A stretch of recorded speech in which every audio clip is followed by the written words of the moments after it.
పరిశుద్ధాత్మదేవా ఈ కూటాన్ని నీ చేతికి అప్పగించుకున్నాను ప్రభు. ప్రారంభము ముగింపు నువ్వే కాబట్టి అయ్యా ఈ మొదలుని నీ చేతికి అప్పగించుకుంటున్నాను. Shalom Holi faith worship team తరపున ఈ గ్రామానికి రావడం ఎంతైనా ఆశీర్వాదకరంగా భావిస్తున్నాం. ఫుల్ గాస్పల్ చర్చ్ తరపున ఈ మీటింగ్ ఇక్కడ పెట్టడానికి దేవాదేవుడు కృప చూపించినందుకు అయ్యగారికి ఎంతైనా కృతజ్ఞతలు వందనాలు తెలియజేస్తున్నాం. పాస్టర్ గారికి సంఘస్థులందరికీ కూడా ప్రేమ వందనాలు తెలియజేస్తున్నాం. పాటలు పాడదాం. కొన్ని పాటలు పాడిన తర్వాత మనము దేవుని వాక్యం కూడా వినబోతున్నాం. పాట పాడుతున్నప్పుడు చప్పట్లు కొడుతూ దేవదేవుని సన్నిధి మనం అనుభవిద్దాం. హల్లెలూయా. గడచిన కాలం అంతా కాపాడిన దేవాది దేవునికి స్తోత్రములు చెప్తూ ఈ పాట పాడుతూ చప్పట్లు కొడుతూ ఆయన నామాన్ని మహిమపరుద్దాం, కనపరుద్దాం. అందరూ చప్పట్లు కొడతాం. స్తోత్రం.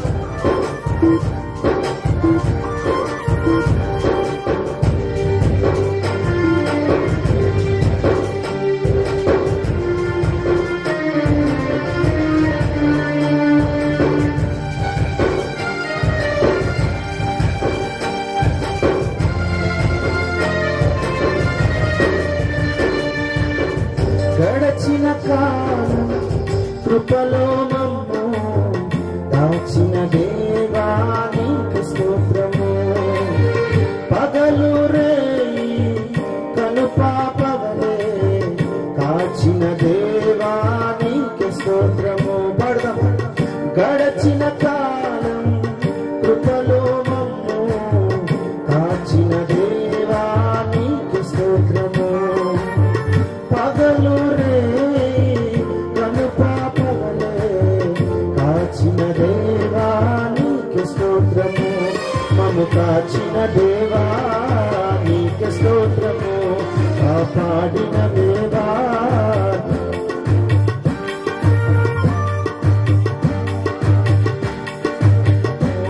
కాపాడిన దేవా నీకు స్తోత్రము. గడచిన కాలం కృపలో మమ్ము కాచిన దేవా నీకు స్తోత్రము. పగలు రే కనుపాపవలే కాచిన దేవా నీకు స్తోత్రము. స్తోత్రం. కష్టకాలమైన కలత చెందినప్పుడు తండ్రిగా ఆదరించిన దేవానికి స్తోత్రం. నాలో కలుష్యము కనబడినప్పుడు నన్ను కాదనలేదయ్యా. నాలో పాపము కనబడినప్పుడు దేవా నన్ను వద్దు అని చెప్పలేదు ప్రభువా. నీ గొప్ప ఆదరణ నన్ను ఎదుర్కొన్నందుకు స్తోత్రం. పాపాలు క్షమించుటకు దేవుడి లోకానికి వచ్చాడు. ఆయన పేరు నజరేయుడైన యేసు. ఆమేన్.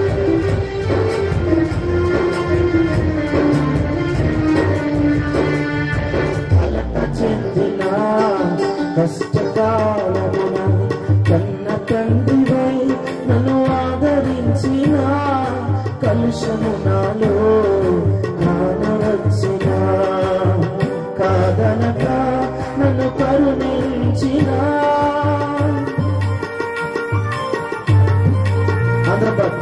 కలత చెందిన కష్టకాలమున కన్న తండ్రివై నన్ను ఆదరించిన కలుషము నాలో కానవచ్చిన కాదనక నన్ను కరుణించిన దేవా నీకు స్తోత్రము. కాపాడిన దేవా నీకు స్తోత్రము. కరుణించిన దేవా నీకు స్తోత్రము. కాపాడిన దేవా నీకు స్తోత్రము. గడచిన కాలం కృపలో మమ్ము కాచిన దేవా నీకు స్తోత్రము. పగలు రేయి కనుపాపవలే కాచిన దేవా నీకు స్తోత్రము. స్తోత్రం. నిత్యము నీ నీడలో ఆస్వాదింతును నీ మకరందము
నిన్ను కీర్తించుట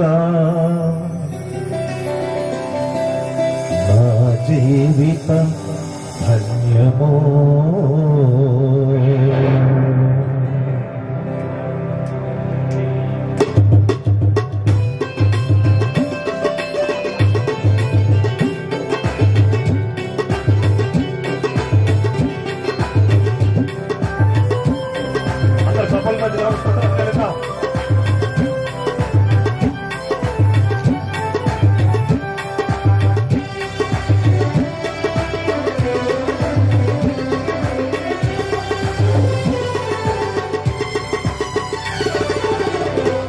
స్తుతించుట నిన్ను కీర్తించుట నిన్ను స్తుతించుట నిన్ను కీర్తించుట నా జీవిత ధన్యము యేసయ్యా నా జీవిత ధన్యము. ఉదయాస్తమములు అనుదినము ఉదయాస్తమములు అనుదినము ఆరాధించి పొగడనే సయ్యా ఆరాధించి పొగడనే సయ్యా నిన్ను స్తుతించుట నిన్ను కీర్తించుట నా జీవిత ధన్యము.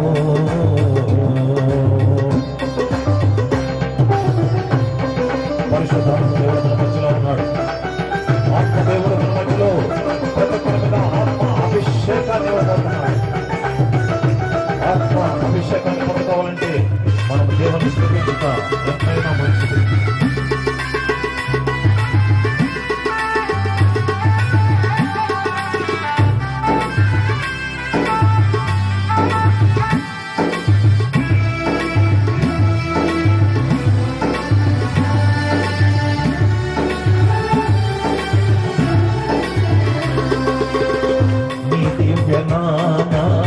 స్మరణము చేయుటకై పేరు పెట్టి నన్ను పిలిచావా.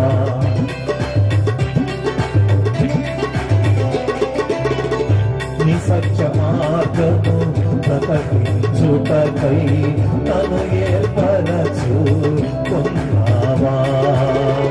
పాపుల పాలిటి పెన్నిధి నీవే పాపుల రక్షకుడవు యేసయ్యా. పాపుల పాలిటి పెన్నిధి నీవే పాపుల రక్షకుడవు యేసయ్యా. పాపుల రక్షకు పాపికి మోక్ష మార్గము నీవే సర్వజ్ఞాన సంపూర్ణుడా సర్వకృపా సాగరా సర్వము నీవై ఉన్నవాడా సర్వదా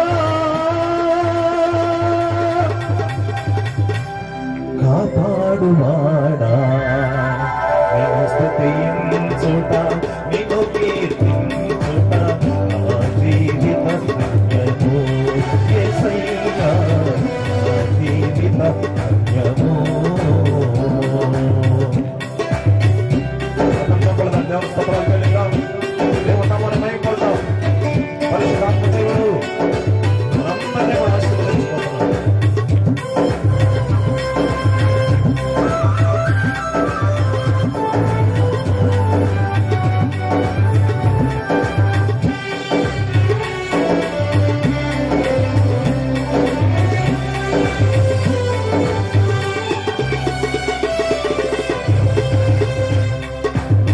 నరబల పుణ్య శీలుడ నీవు నరరూపు దాల్చి అన్వించావు.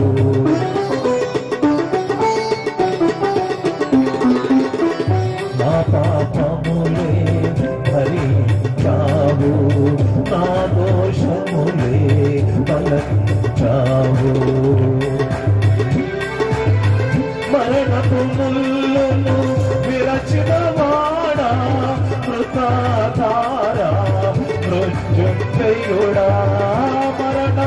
ముళ్ళును విరచిన వాడా మృత్యుంజయుడా మరలారానై ఉన్నవాడా మరలారానై ఉన్నవాడా సర్వకాల సంపూర్ణుడా సర్వకృపా సాగరా సర్వము నీవై ఉన్నవాడా సర్వదా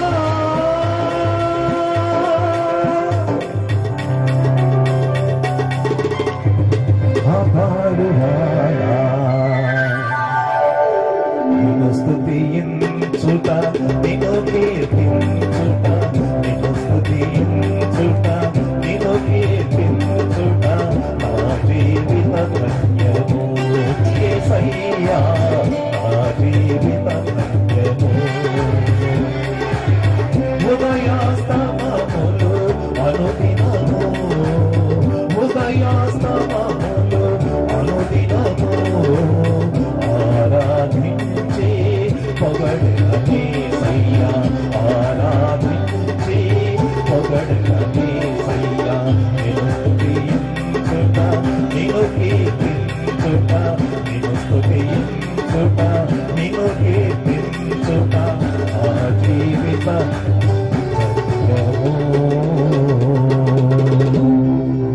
హల్లెలూయా. சொல்ல வார்த்தையே இல்ல நீங்க போது என் வாழ்க்கை முழுவதும் வேறு ஆசையே இல்ல எப்படிப்பா உமக்கு நன்றி சொல்லுவேன் சொல்ல வார்த்தையே இல்ல நீங்க போது என் வாழ்க்கை முழுவதும் வேறு ஆசையே இல்ல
ఉన్నానంటే నీ కృప, జీవిస్తున్నానంటే నీ కృప, బ్రతికి ఉన్నానంటే నీ కృప, జీవిస్తున్నానంటే నీ కృప. ఏ యోగ్యత నాలో లేదు, నీ భాగ్యమునిచ్చావు. పరిశుద్ధత నాలో లేదు, నీ ప్రేమను చూపావు. చెప్తాం, ఏ యోగ్యత నాలో లేదు, ఎంత భాగ్యమునిచ్చావు. పరిశుద్ధత నాలో లేదు, నీ ప్రేమను చూపావు. స్వరవతుదాం, యేసయ్యా నా యేసయ్యా, యేసయ్యా నా యేసయ్యా, యేసయ్యా నా యేసయ్యా, యేసయ్యా నా యేసయ్యా.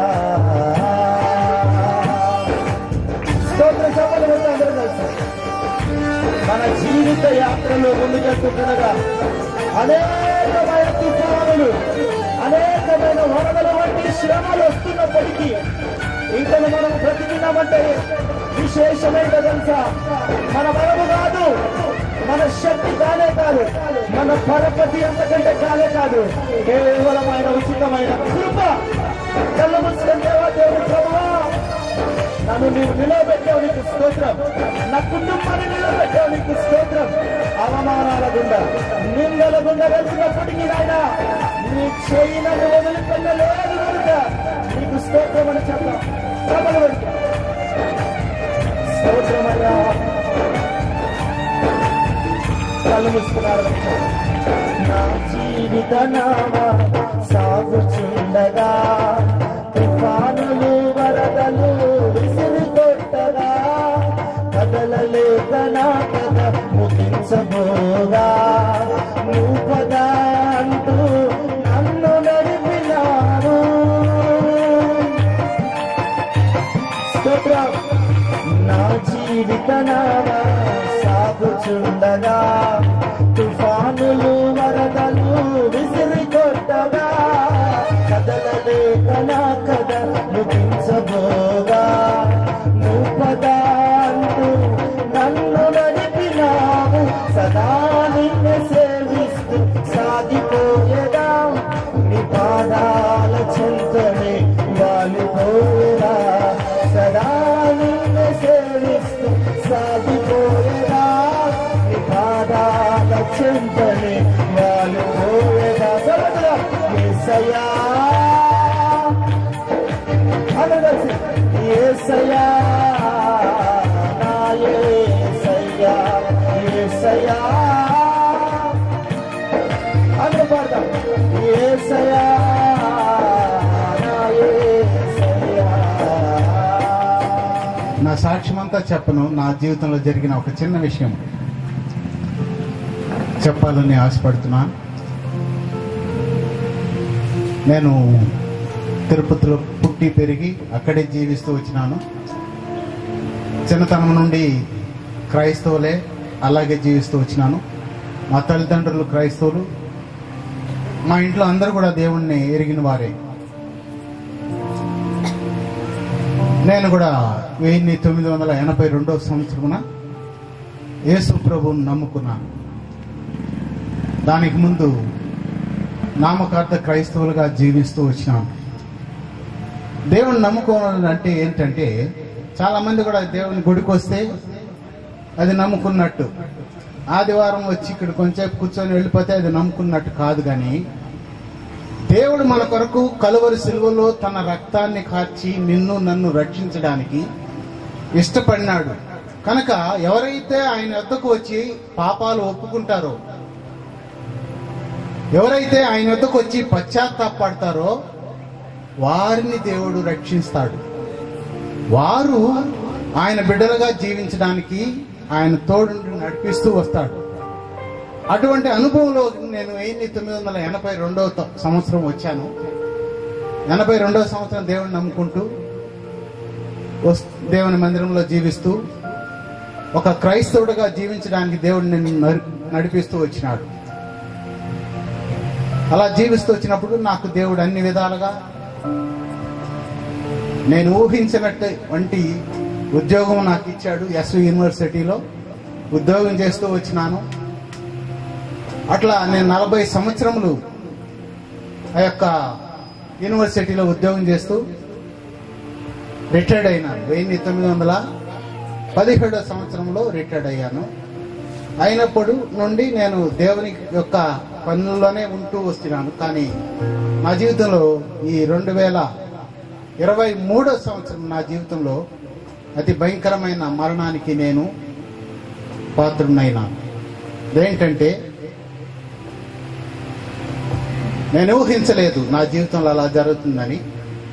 ఒకప్పుడు నేను చాలా యవనస్థ కాలం నుండి కూడా, చిన్న వయసు నుండి కూడా గేమ్స్ బాగా ఆడేవాడిని.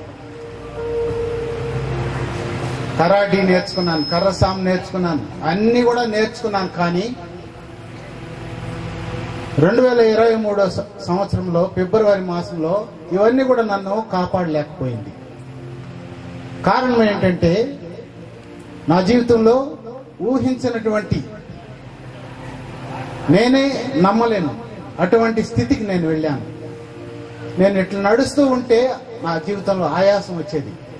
ఎందుకంటే 67 సంవత్సరాలు అయిపోయి 66 సంవత్సరాలు అయింది, ఒకవేళ ఉంటుందేమో అనేసి నేను అనుకుంటూ కొన్ని రోజులు అట్టే గడిపాను. ఒకరోజు నా జీవితంలో ఉన్నట్టుకుండి 10 అడుగులు వేసినా కూడా ఆయాసం. ఒకవేళ దీన్ని ఏదో ఉందని నేను డాక్టర్ దగ్గర చూపిద్దామనేసి, ఎప్పుడు కూడా నేను 66 సంవత్సరాల్లో నేను డాక్టర్ దగ్గరికి వెళ్ళి పలాన్ జబ్బు పలాన్ ఇది హాస్పిటల్కి వెళ్ళలేదు. కానీ 66వ సంవత్సరం నేను ఆయాసం అనేసి హాస్పిటల్కి వెళ్ళాను. వెళ్తానే డాక్టర్ ఏం చెప్పాడంటే, నువ్వు ఈ రోజే గుండె ఆపరేషన్ చేసుకోకపోతే నువ్వు చనిపోతావు. నేను ఎప్పుడు కూడా ఊహించలేదు, మా ఇంట్లో ఊహించలేదు, ఎవరు కూడా నమ్మరు. ఎందుకంటే నేను తెల్లారి నుండి సాయంత్రం గ్రౌండ్లోనే ఉండేది, గేమ్లాడేది, ఇలా జీవిస్తూ వచ్చినాను. అటువంటి నాకు ఊహించిన రీతిలో డాక్టర్ ఏమన్నా అంటే, నువ్వు వెంటనే బైపాస్ ఆపరేషన్ చేసుకోకపోతే ఈ రాత్రి కన్నా లేకపోతే రేపు ఉదయం అన్నా నువ్వు చనిపోతావు. ఎందుకంటే నీ గుండెకు రక్తం పోయే ప్రతి వాళ్ళు కూడా అన్ని కూడా క్లోజ్ అయిపోయినాయి. కానీ దేవుని కృపను బట్టి బతికున్నావు. డాక్టర్ కూడా నమ్మలా, ఎలా బ్రతికున్నావు నువ్వు, రక్తమే పోలేదు గుండెకి అని చెప్తూ వచ్చినాడు. ఆ రోజు నేను పిల్లలతో చెప్పి, పిల్లలు నన్ను హాస్పిటల్కి తీసుకెళ్లారు, యాంజియోగ్రామ్ చేసినారు. వెంటనే చెన్నై హాస్పిటల్కి వెళ్ళి మీరు ఆపరేషన్ చేసుకుంటే బ్రతుకుతారు, లేకపోతే కష్టమండి అని చెప్పారు.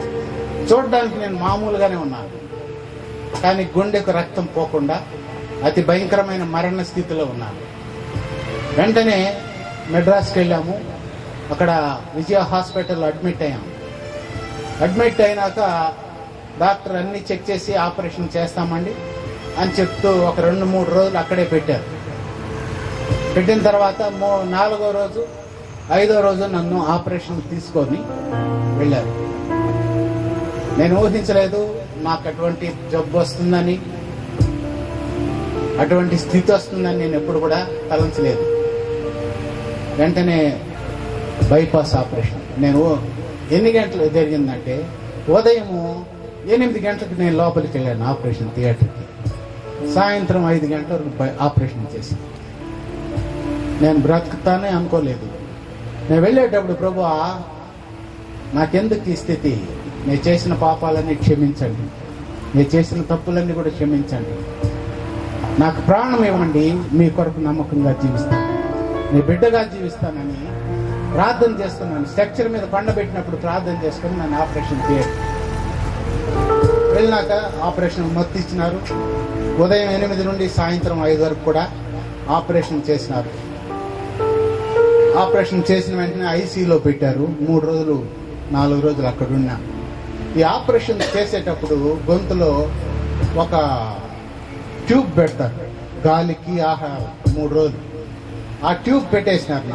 నాకు ఊపిరి ఆడటం లేదు. అట్లాగే నేను 3 రోజులు ఉన్నాను. ఉన్న తర్వాత నేను డాక్టర్ చెప్పలేను, మత్తు ఇచ్చేసి ఉన్నారు, ఏది చేయలేని పరిస్థితిలో ఉన్నాను. ఎప్పుడైతే ఈ వెంటిలేటర్ అంటారు దాన్ని లోపల పెట్టి 3 పైపులు గొంతులో పెట్టి దాని ద్వారా ఆహారము గాలి పంపిస్తూ ఉంటారు. అది అయినాక తీసేసారు. తీసేసిన తర్వాత నేను డిశ్చార్జ్ అయ్యాను, ఇంటికి వెళ్ళిపోయాను. మొట్టమొదటిగా నా జీవితంలో తిరిగి నాకు జీవాధిపతి అయిన దేవుడు జీవం ఇచ్చాడు. నేను చనిపోవాలి, మరణానికి పాత్రుడు, కానీ జీవాధిపతి అయిన దేవుడిని నేను నమ్ముకున్నాను కాబట్టి అతి భయంకరమైన ఆపరేషన్ నుండి నన్ను కాపాడుతూ వచ్చినాడు. ఎప్పుడైతే నన్ను కాపాడినాడో అక్కడి నుండి హాస్పిటల్ నుండి డిశ్చార్జ్ అయ్యి ఇంటికి వెళ్ళాను. ఇంటికి వెళ్ళిన తర్వాత ఒక 10 రోజులైంది, 15 రోజులైంది, ఒక నెల అయింది. నా నోట్లో మాట రాలేదు. ఒక్క మాట కూడా నా గొంతు నుండి బయట రాలేదు. ఏం కారణం అంటే ఆపరేషన్ చేసేటప్పుడు పెట్టిన పైపు అది మాట్లాడే చోట పోయి గుచ్చుకొని ఆడ గడ్డలాగా లేచిపోయింది. వెంటనే వాళ్ళు నేను చెప్తే కూడా వాళ్ళు నమ్మలేదు. వెంటనే ఇంకొక హాస్పిటల్ చెన్నైకి వెళ్ళాను. డాక్టర్ టెస్ట్ చేసి ఏం చెప్పారంటే ఇంకో 2 ఆపరేషన్ చేయాలి మీ గొంతుకు, ఇంకో 2 ఆపరేషన్లు చేస్తే మీరు మాట్లాడతారు, లేకపోతే మాట్లాడలేరు అని చెప్పారు. నేను ఊహించలేదు, ఒక్క ఆపరేషన్కే ఇంతకాలం అయింది, ఇంత డబ్బులు అయింది, ప్రభువా ఎందుకు నాకు మళ్ళీ 2 ఆపరేషన్లు అనేసి ప్రార్థన చేసుకొని పిల్లలతో అందరితో ఆపరేషన్ వద్దు, ఇంటికి వెళ్ళిపోదాం అని చెప్పి ఇంటికి వచ్చేసి ఎప్పుడైతే ఇంటికి వచ్చానో ఇంట్లో అందరూ కూడా, నేను అప్పటికి మాట్లాడి 1 నెల పైన అయింది, ఒక్క మాట కూడా నా నోటి నుండి అన్నమే కూడా అనగలంటే ఈ నీళ్ళు ఇవ్వండి అని కూడా చెప్పలేము, ఎందుకంటే గొంతు పూర్తిగా మోసిపోయింది. వెంటనే హాస్పిటల్ నుండి ఆయన 6 లక్షలు అడిగాడు 2 ఆపరేషన్లు. నేను వద్దమ్మా, ఇప్పటికే మనం చాలా అప్పు చేశాము, మా పిల్లలతో చెప్పాను, అది తీర్చుకుని చాలు, నాకు గొంతు రాకపోయినా పర్వాలేదు, ఇంటికి వెళ్ళిపోదామని నేను పిలుచుకొచ్చేసాను. ఇంటికి వచ్చినాక ఒక 10 రోజులు 5 రోజులు ఇంట్లోనే ఉన్నాను. ఓకే, నాకు ప్రతిరోజు కూడా ఆలోచన ఏంటంటే ఎందుకు ప్రభువా నాకు ఈ స్థితి, నేను ఊహించలేదు కదా, నేను తప్పులు కూడా చేసి ఉండొచ్చు, కానీ నన్ను క్షమించే దేవుడు మీరే కదా, నాకెందుకు ఒక ఆపరేషన్ అయితే మీరు తోడుండి జీవాధిపతిగా నాకుండి నాకు ప్రాణం ఇచ్చినారు, ప్రాణం ఇచ్చిన దేవుడు గొంతు కూడా అనేదాన్ని నా మనసులో ప్రేరేపించబడి ఆ రాత్రి నేను దేవుని సన్నిధిలో ప్రార్థన చేసినాను. బైబిల్ ఎత్తుకుని చదివినప్పుడు ప్రతి దినం కూడా నేను ఇక మీద దేవుడే నాకు గొంతు ఇవ్వాలి అని ఒకే పట్టుదలతో దేవుని యొక్క సన్నిధిలో ప్రతిరోజు రాత్రి 1 గంటకు లేచి దేవుని వాక్యాన్ని చదివి ఒక కొబ్బరి నూనె కొద్దిగా నాలుక మీద పెట్టుకొని ప్రార్థన చేసుకొని ప్రతిరోజు అట్లే 1 నెల వరకు అట్లే పడుకొని, ఇంట్లో మాట్లాడేది లేదు, వాయిస్ రావదు, ఆ స్థితిలో ఉన్నాను. నేను ఊహించలేదు. 1 నెల అయినాక అమ్మా నీళ్లు కొద్దిగా ఇవ్వమ్మా నా కూతురు. ఏం కాపాడు చెప్పండి, దేవాది దేవుడు ప్రార్థన చేస్తే నీ ప్రార్థన వినేది కనుక నాకు ప్రాణం ఇచ్చినాడు. రెండవది నాకు గొంతు ఇచ్చినాడు. నా జీవితాన్ని గొప్ప కార్యం నా జీవితంలో చేసినాడు. ఎందుకు చెప్తున్నానంటే ఈ దినము ఈ గ్రామానికి ఎందుకు చెప్తున్నాను నా సాక్ష్యం అంటే, అనేక సార్లు మనం దేవుణ్ణి నమ్మం, అనేక సార్లు దేవునికి వేరుగా జీవిస్తాం. కనుక ఏ స్థితి వచ్చినా, కష్టం వచ్చినా, శ్రమ వచ్చినా, వేదన వచ్చినా దేవుడిని మనం ప్రార్థించినట్లయితే ఆయన దాని నుండి తప్పించేది. కనుక నా జీవితంలో చేసిన గొప్ప మేలు ప్రతి ఒక్కరి జీవితంలో చేస్తాడు, కానీ మనం నమ్మాలి. ఎవరైతే నమ్ముతారో గొప్ప కార్యాలు చేస్తారు.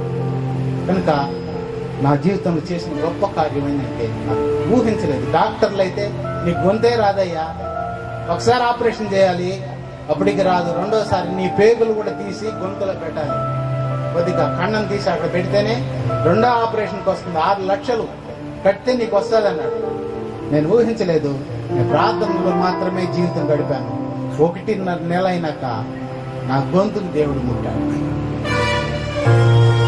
స్వస్థపరిచినాడు. కనుక అంత గొప్ప దేవుడిని ఎరిగిన మనమందరం కూడా మన ప్రతి పరిస్థితిని దేవునికి అప్పచెప్పాలి, ప్రార్థన చేయాలి, అడగాలి, దేవుడు సహాయం చేస్తాడు, దేవుని కొరకు జీవించాలి. అదే దేవుడు ఇష్టపడి.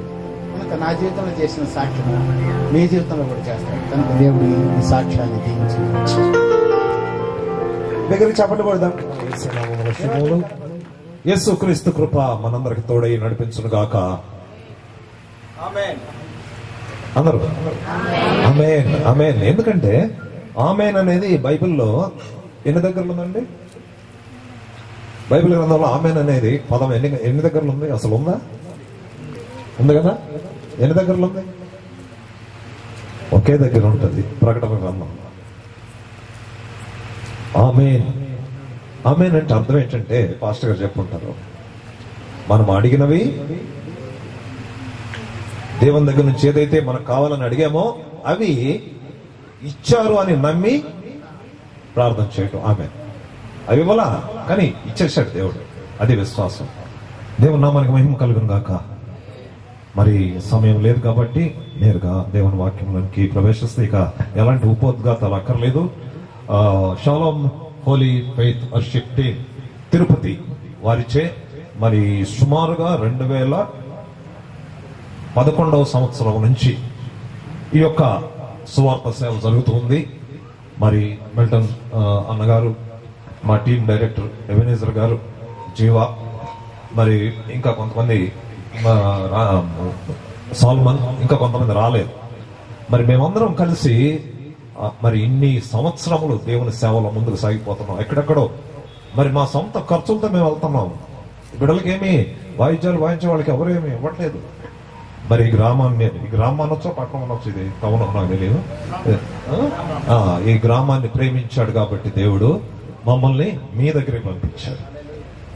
మరి మీరు మమ్మల్ని ప్రేమిస్తే మేము సంతోషిస్తాం. ఇంకొక గ్రామానికి వెళ్ళినప్పుడు, ఇంకొక పట్టణానికి వెళ్ళినప్పుడు, ఇదిగో పలాని వేపంజారి గ్రామము మమ్మల్ని ఎంతగానో ప్రేమించింది, మరి మమ్మల్ని హక్కున చేర్చుకున్నారు, మరి దేవుని మరి ఎంత ఆలస్యమైనా కూడా సీట్లోంచి కదలలేదు అని మేము అక్కడ చెప్పుకుంటాం. హల్లెలూయా, ఆమేన్. హల్లెలూయా చెప్దాం, ఆమేన్ చెప్దాం. ఆమేన్, ఆమేన్. రైట్, దేవుని స్తోత్రం. మన దేవుడు మహోన్నతుడు. ఇప్పుడు సాక్షి విన్నాం. మరణశయ్య మీద ఓపెన్ హార్ట్ సర్జరీ అయిపోయింది, ఓకే చేసేసాడు దేవుడు. తర్వాత ఏమైందంట? వాయిస్. మరి ఈరోజు చక్కగా మరి ఆయన పాట వింటూ నేను మైమరిచిపోయాను అక్కడ కూర్చొని. చక్కగా పాట పాడారు. మీరు రాలా అప్పటికి, కొంతమంది రాలా, కొంతమంది వచ్చారు. ఒకప్పుడు ఆయన పాట వినడానికి ఎంతో మంది కాచుకొని ఉండేవాళ్ళు. మంచి మ్యూజిక్ డైరెక్టర్ మాకు. తర్వాత దేవుడు మాకు ఎవెనేజర్ గారిని మరి మ్యూజిక్ డైరెక్టర్ గా ఇచ్చారు. మరి జీవం. ఎవరు లేవద్దు, ఏం కాదు, మీరు కూర్చోండి. ఒకసారి హల్లెలూయా చెప్తాం గట్టిగా. హల్లెలూయా చెప్తామా?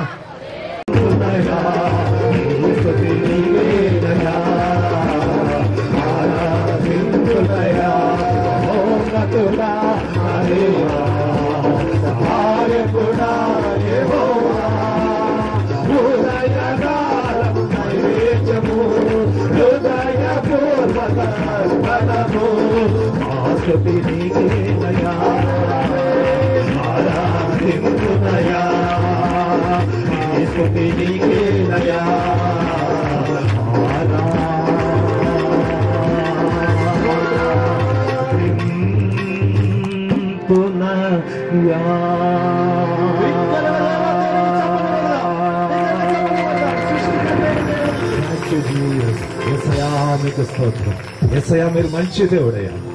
యేసయ్యా మీరు మేలు చేసే దేవుడయ్యా. యేసయ్యా మీరు ఆశ్చర్యకార్యాలు చేసే దేవుడయ్యా. యేసయ్యా మీరు అద్భుతాలు చేసే దేవుడయ్యా. మీ శక్తిని చూపించినందుకు స్తోత్రాలు. Thank you Lord, thank you Jesus almighty, సర్వశక్తిమంతుడా మీకు స్తోత్రాలు. Thank you, thank you, thank you, thank you Jesus. Thank you Lord, thank you Lord, thank you lord.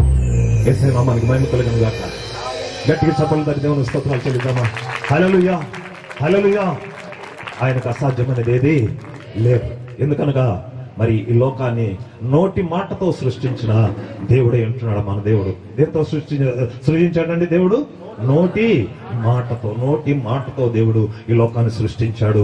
మరి మనుషులైన నిన్ను నన్ను మాత్రమో దేంతో చేశాడంట? నోటి మాటతో చేయాల. దేంతో చేశాడు? స్వహస్తాలతో, తన చేతులతో ఆయన నిన్ను చేశాడు, నన్ను చేశాడు. కారణం ఏంటంటే ఆయనకు నువ్వంటే ప్రేమ. ఆయనకు ఈ లోకంలో ఉన్న మనుషులంటే ప్రేమ. అసలు ఆయన ఎందుకు మనుషులు చేసుకున్నాడు అండి? ఆదికాండంలో మనం గమనించినట్లయితే ప్రతిరోజు అంట ఆదాము హవ్వల్ని నిర్మించి ఆ తోటలో ఉంచి మరి ప్రతిదినము దేవుడు పరలోకానికి వెళ్ళిపోయి అక్కడ ఉండిపోలేదంట. ఏం చేసేవాడంట? చల్లపూట వేళ అనగా బహుశా సాయంకాలమేమో సాయంకాలం, ప్రతి సాయంకాలము పరలోకాన్ని దిగొచ్చి ఆదాము హవ్వల మీద మరి ఆ భుజాల మీద ఆయన అటొక చేయి ఇటొక చేసి ఆ తోటంతా మరి షికారుగా తిరిగేవాడంట దేవుడు. హల్లెలూయా. అంటే ఎంత ప్రేమ చూడండి ఆదాము హవ్వ అంటే ఆదాము హవ్వ అంటే ప్రేమ అయినప్పుడు ఆయన బిడ్డలమైన మనం అంటే కూడా ఆయనకి ఉందా? ఏం సైలెంట్ కొన్నారు? ఉంది కాబట్టి ఇప్పుడు వర్షం ఆపేశాడు దేవుడు. హల్లెలూయా, హల్లెలూయా, హల్లెలూయా. మరి ఒక సందర్భం చెప్తాను మీకు. మదనపల్లిలో మా బైబిల్ కాలేజీ గ్రాడ్యుయేషన్ కాన్వకేషన్ దగ్గర 1000 మంది వచ్చేస్తున్నారు. చైర్స్ 1000 చైర్స్ వేశారు మిషన్ కాంపౌండ్ లో. కరెక్ట్ గా ప్రోగ్రామ్ స్టార్ట్ అయింది. ఇక వేదిక మీదకి అతిథులను పిలుస్తున్నాం. ఎట్లా అంటే ఇంతలో చినుకు. నేను మా ఇంకో కోఆర్డినేటర్ ఇద్దరం మా మిస్ అందరూ వెళ్ళిపోయారు. అక్కడ షెడ్లు ఉన్నాయి, కుర్చీలు వదిలేసి అందరూ ఆ షెడ్లలో పరిగెత్తి వెళ్ళిపోయారు అంతే. ఎవరెవరు తెలుసా? హాస్టల్లో కూడా పరిగెత్తారు. అంటే నేను పాస్టర్ గారిని ఏమనట్లేదు, వాళ్ళు కూడా పరిగెత్తి వెళ్ళిపోయారు. మరి నేను పురుషోత్తం అని నెల్లూరు నుంచి వచ్చాడు. మేమిద్దరం కోఆర్డినేటర్స్. చేతులు పట్టుకొని అదే వర్షంలో నిలబడి ప్రేయర్ చేద్దామని ఎవరన్నా ఉన్నారు ఆ చైర్స్ లో చూస్తే 3 కనిపిస్తున్నారు. 3 కదా, 4. ఆ 4 ఎవరంటే తడుస్తా కూర్చో ఉన్నారు. ఒక ముసలాయన పంచి కట్టుకుని, ఆయనకి ఆ గ్రాడ్యుయేషన్ బైబిల్ కాలేజీకి సంబంధమే లేదు. ఇదేంటో చూసిపోదామని వచ్చాడు ఆయన. ఆయన కూర్చున్నాడు. ఈ పక్కన చూస్తే మరి మా పాస్టర్, నా మిసెస్, నా కూతురు, నా కొడుకు కూర్చో ఉన్నారు. జోరు వర్షం పడతా ఉంది. చేతులు పట్టుకున్నాం, ప్రేయర్ చేశాం. ఏమని చేశాం తెలుసా? ప్రభా, ఏ వేదిక అయితే తడిచిపోయిందో అదే వేదిక మీద ఈ గ్రాడ్యుయేషన్ ఇప్పుడు జరగాలి. ఆమేన్. అద్భుతం జరిగించాడు దేవుడు. వాళ్ళందరూ చూస్తున్నారు, మమ్మల్ని నవ్వుకుంటారు. పిచ్చాడు కాకపోతే వర్షం ఎంత పెద్ద వర్షం పడుతుంటే దేవుడు ఆపేస్తాడంట, మళ్ళా గ్రాడ్యుయేషన్ అది జరుగుతుందంట. 3 నిమిషాల్లో వర్షం ఆగిపోయింది. హల్లెలూయా. ఆకాశంలో చుక్కలు కనపడ్డాయి, చంద్రుడు వచ్చాడు. అదే వేదిక మీద గ్రాడ్యుయేషన్ జరిగింది. దేవుని నామానికి మహిమ కలుగును గాక. ప్రేమని దేవుని సంగమా, ఎందుకు చెప్తున్నాను విషయం అంటే, నీ దేవుడు లేక నువ్వు ఆరాధించే దేవుడు, లేక మనం ఆరాధించే దేవుడు, మనం పూజించే దేవుడు, మనము విశ్వసించే దేవుడు ఆయన సాధారణమైన దేవుడు కాదండి. చాలా మంది అనుకుంటారు, అయ్యి ఏముందలే వాళ్ళు చెప్పుకుంటా పోతా ఉంటారు, వాళ్ళకి అదే పని కాదు. నువ్వు రక్షించబడాలని మేము చెప్పుకుంటూ పోయేది, నువ్వు విశ్వసించాలని మేము చెప్పుకుంటూ పోయేది, నువ్వు అగ్నిగుండానికి వెళ్లకుండా మరి పరలోకానికి ఆ యేసై ఉండే ఆ శ్రేష్టమైన ఆ పరమ కానాలలోకి నువ్వు ప్రవేశించాలని మేము చెప్పుకుంటూ పోయేది. అది నువ్వు నిర్లక్ష్యం చేస్తే అది నీకే నష్టం. కాబట్టి మన దేవుడు మరి ఎటువంటి దేవుడు అండి? బైబిల్ ఏం చెప్తుంది తెలుసా మన దేవుని గురించి? ఏమని చెప్తుందో కొంతమంది చెప్పండి. మన దేవుడు ఎవరు, ఆయన గుణ లక్షణాలు ఏంటి? 1, 2 చెప్పండి. మీరు ఇక్కడ కూర్చున్న వాళ్ళందరూ చెప్పరా? సరేనే, చెప్పు. సర్వశక్తిమంతుడు ఎల్ షద్దాయ్. హల్లెలూయా. ఎల్ షద్దాయ్ మన దేవుడు. రైట్, దేవుని స్తోత్రం. ఇంకా దేవునికి బైబిల్ గ్రంథంలో 272 పేర్లు ఉన్నాయి. ఆమేన్. 272 బిరుదులు ఉన్నాయి. పేర్లు కాదు, బిరుదులు. పేర్లు అనుకుంటే వేరు వేరు అయిపోతాయి. బిరుదులు. అందులో ఎల్ షద్దాయ్ ఒకటి, సర్వశక్తిమంతుడు. అనేకమైన ఒక యెషయా గ్రంథంలోనే 5 బిరుదులు ఉన్నాయి. ఏంటది? 5 బిరుదులు. ఎలాగనగా మనకు శిశువు 9వ అధ్యాయం చెప్పండి. శిశువు పుట్టిన మనకు ఆయనకి ఏంటంట పేరు?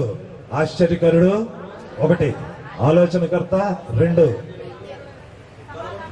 బలవంతుడైన దేవుడు అంట 3, నిత్యుడకు తండ్రి అంట 4, సమాధానకర్తయగు అధిపతి. సమాధానం ఇక్కడ నుంచి అనపడుతున్నాయి కానీ నాకు అక్కడ నుంచి అనపడుతుంది. మీకు కూడా మైక్ పంపించండి, అక్కడ మైక్ పంపించండి. రైట్, దేవుని స్తోత్రం. హల్లెలూయా, హల్లెలూయా. కాబట్టి మన దేవుడు ఏమై ఉన్నాడు, లేకపోతే ఏమి చేస్తాడు, ఆయనకు బిరుదులు అవన్నీ బిరుదులు. కానీ ఆ బిరుదులు కలిగినటువంటి దేవుడు ఏమి చేస్తాడు అనే విషయము మరి బైబిల్ గ్రంథం ఏం చెప్తుంది? మనందరికీ తెలుసు. ఆయన ఏం చేస్తాడు? మేలు చేస్తాడు. ఇంకేం చేస్తాడు? ఆశీర్వదిస్తాడు. ఇంకేం చేస్తాడు? సహాయం చేస్తాడు. ఇంకేం చేస్తాడు? అన్ననే స్వస్థపరిచాడు. ఇంకేం చేశాడు? ఆయనకు స్వరాన్ని ఇచ్చాడు. మరి ఎటువంటి సాక్ష్యాలు చెప్పుకుంటూ పోతే ఎన్నో ఉన్నాయి. అవన్నీ మనం చెప్పుకుంటా పోతా ఉంటే మరి కొంతమంది ఏమనుకుంటారంటే వీళ్ళు దీనికోసం నో, మా జీవితాల్లో జరిగినాయి. మరి నేను రెవెన్యూ డిపార్ట్మెంట్ లో డిప్యూటీ తహసీల్దార్ క్యాడర్ లో ఉద్యోగానికి రాజీనామా చేసి దేవుని సేవకు వచ్చా. ఎవడన్నా నన్ను మంచోడు అంటాడా పిచ్చోడు అంటాడా? లోకం ఏమంటది? నన్ను పిచ్చోడే అంటది. రెవెన్యూ డిపార్ట్మెంట్ లో దట్టు సివిల్ సప్లైస్ పౌర సరఫరాల శాఖ, దాంట్లో డిప్యూటీ తహసీల్దార్. ఒక రోజు సంపాదనే 4-5 వేలు ఉంటుంది, జీతం కాదండి, పైన వచ్చే సంపాదన. మరి అటువంటి దాన్ని మరి వీళ్ళు పిచ్చోళ్ళ మంచోళ్ళ?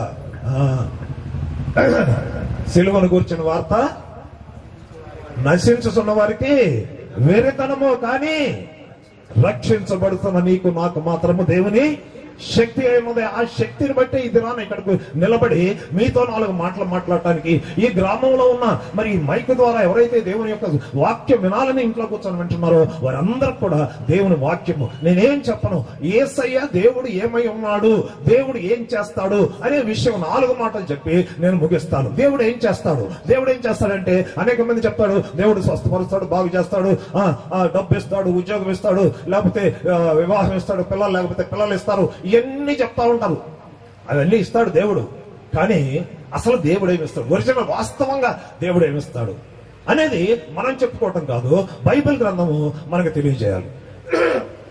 బైబిల్ గ్రంథంలో ఒకసారి పరిశీలిద్దాం. 119వ కీర్తన 68వ వచనాన్ని మనం చూద్దాం.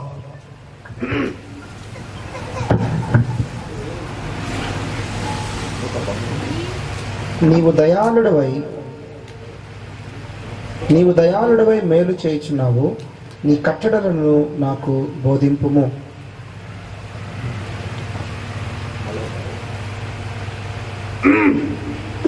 హల్లెలూయా. నీవు దయాళుడవై దేవుడు ఏమై ఉన్నాడంట? దయాళుడై ఉన్నాడు. నంబర్ 1, దయాళుడవై ఉండి ఊరికే సింహాసనం మీద కూర్చోాలని నేను దయాళుడిని, మీకు దయ చూపిస్తాను, మీకు దయ కలుగు చేస్తాను అని చెప్పి కూర్చోాలి సింహాసనం మీద. దయాళుడై ఉండి ఏం చేస్తాడంట? ఆయన మేలు చేస్తాడు. హల్లెలూయా. అంత గట్టిగా అందరూ హల్లెలూయా చెప్తామా? మన దేవుడు దయాళుడై ఉన్నాడంట, అంతేకాదంట మేలు చేసే దేవుడు. ఈ లోకంలో మేలు చేసేవాళ్ళు ఎవరు లేడండి. నువ్వు నీ సొంత బంధువులు కావచ్చు, నీ రక్త సంబంధికులు కావచ్చు, లేకపోతే నీ ఇరుగు పొరుగు వారు కావచ్చు, లేకపోతే ఎవరైనా కావచ్చు, నీకు అవసరం పడి వాళ్ళ దగ్గరికి వెళ్తే అయ్యా నాకు మేలు కావాలని వాళ్ళని అడిగితే వాళ్ళు ఏం చేస్తారు తెలుసా? ఏం చేస్తారండి? వాళ్ళకి ఎక్కువైపోతే నీకు మేలు చేస్తారు. అక్కడికక్కడ ఉందనుకోండి, నేను ఇది చేస్తే మళ్ళా నాకు తిరిగిస్తారో లేదో, ఇది మళ్ళా నాకు వస్తుందో రాదో. కాబట్టి మేలు చేసేవారు ఎవరు ఈ లోకంలో లేరు. కానీ నీకు మేలు చేసే ఒకే ఒక వ్యక్తి ఉన్నాడంట. ఎవరైనా? నీ కొరకు నా కొరకు సిలువలో రక్తం కార్చి ప్రాణము పెట్టి సమాధి చేయబడి సజీవుడిగా తిరిగి లేచి తండ్రి కుడిపార్శ్వము కూర్చొని అతి త్వరలో ఈ లోకాన్ని పరిపాలించడానికి రాబోతున్నా నజరేయుడైన యేసు. హల్లెలూయా. ఆ యేసయ్య నీకు మేలు చేయటానికి ఇది నాన్న ఈ గ్రామానికి మమ్మల్ని పంపించాడు. ఈ సువార్త ఎవరైతే వింటారో, ఈ సువార్తను ఎవరైతే స్వీకరిస్తారో, ఇది చెప్పబడుతున్నది ఇదేదో కథ అనుకుంటే వారికి ఏమి రాదు. కానీ ఇది చెప్పబడుతున్నది నా జీవితానికి ఒకవేళ అది అనువర్తించుకుంటే నాకు మేలు జరుగుతుందేమో అని ఎవరైనా ప్రశ్న మీకు వస్తే నువ్వు ధన్యుడివే.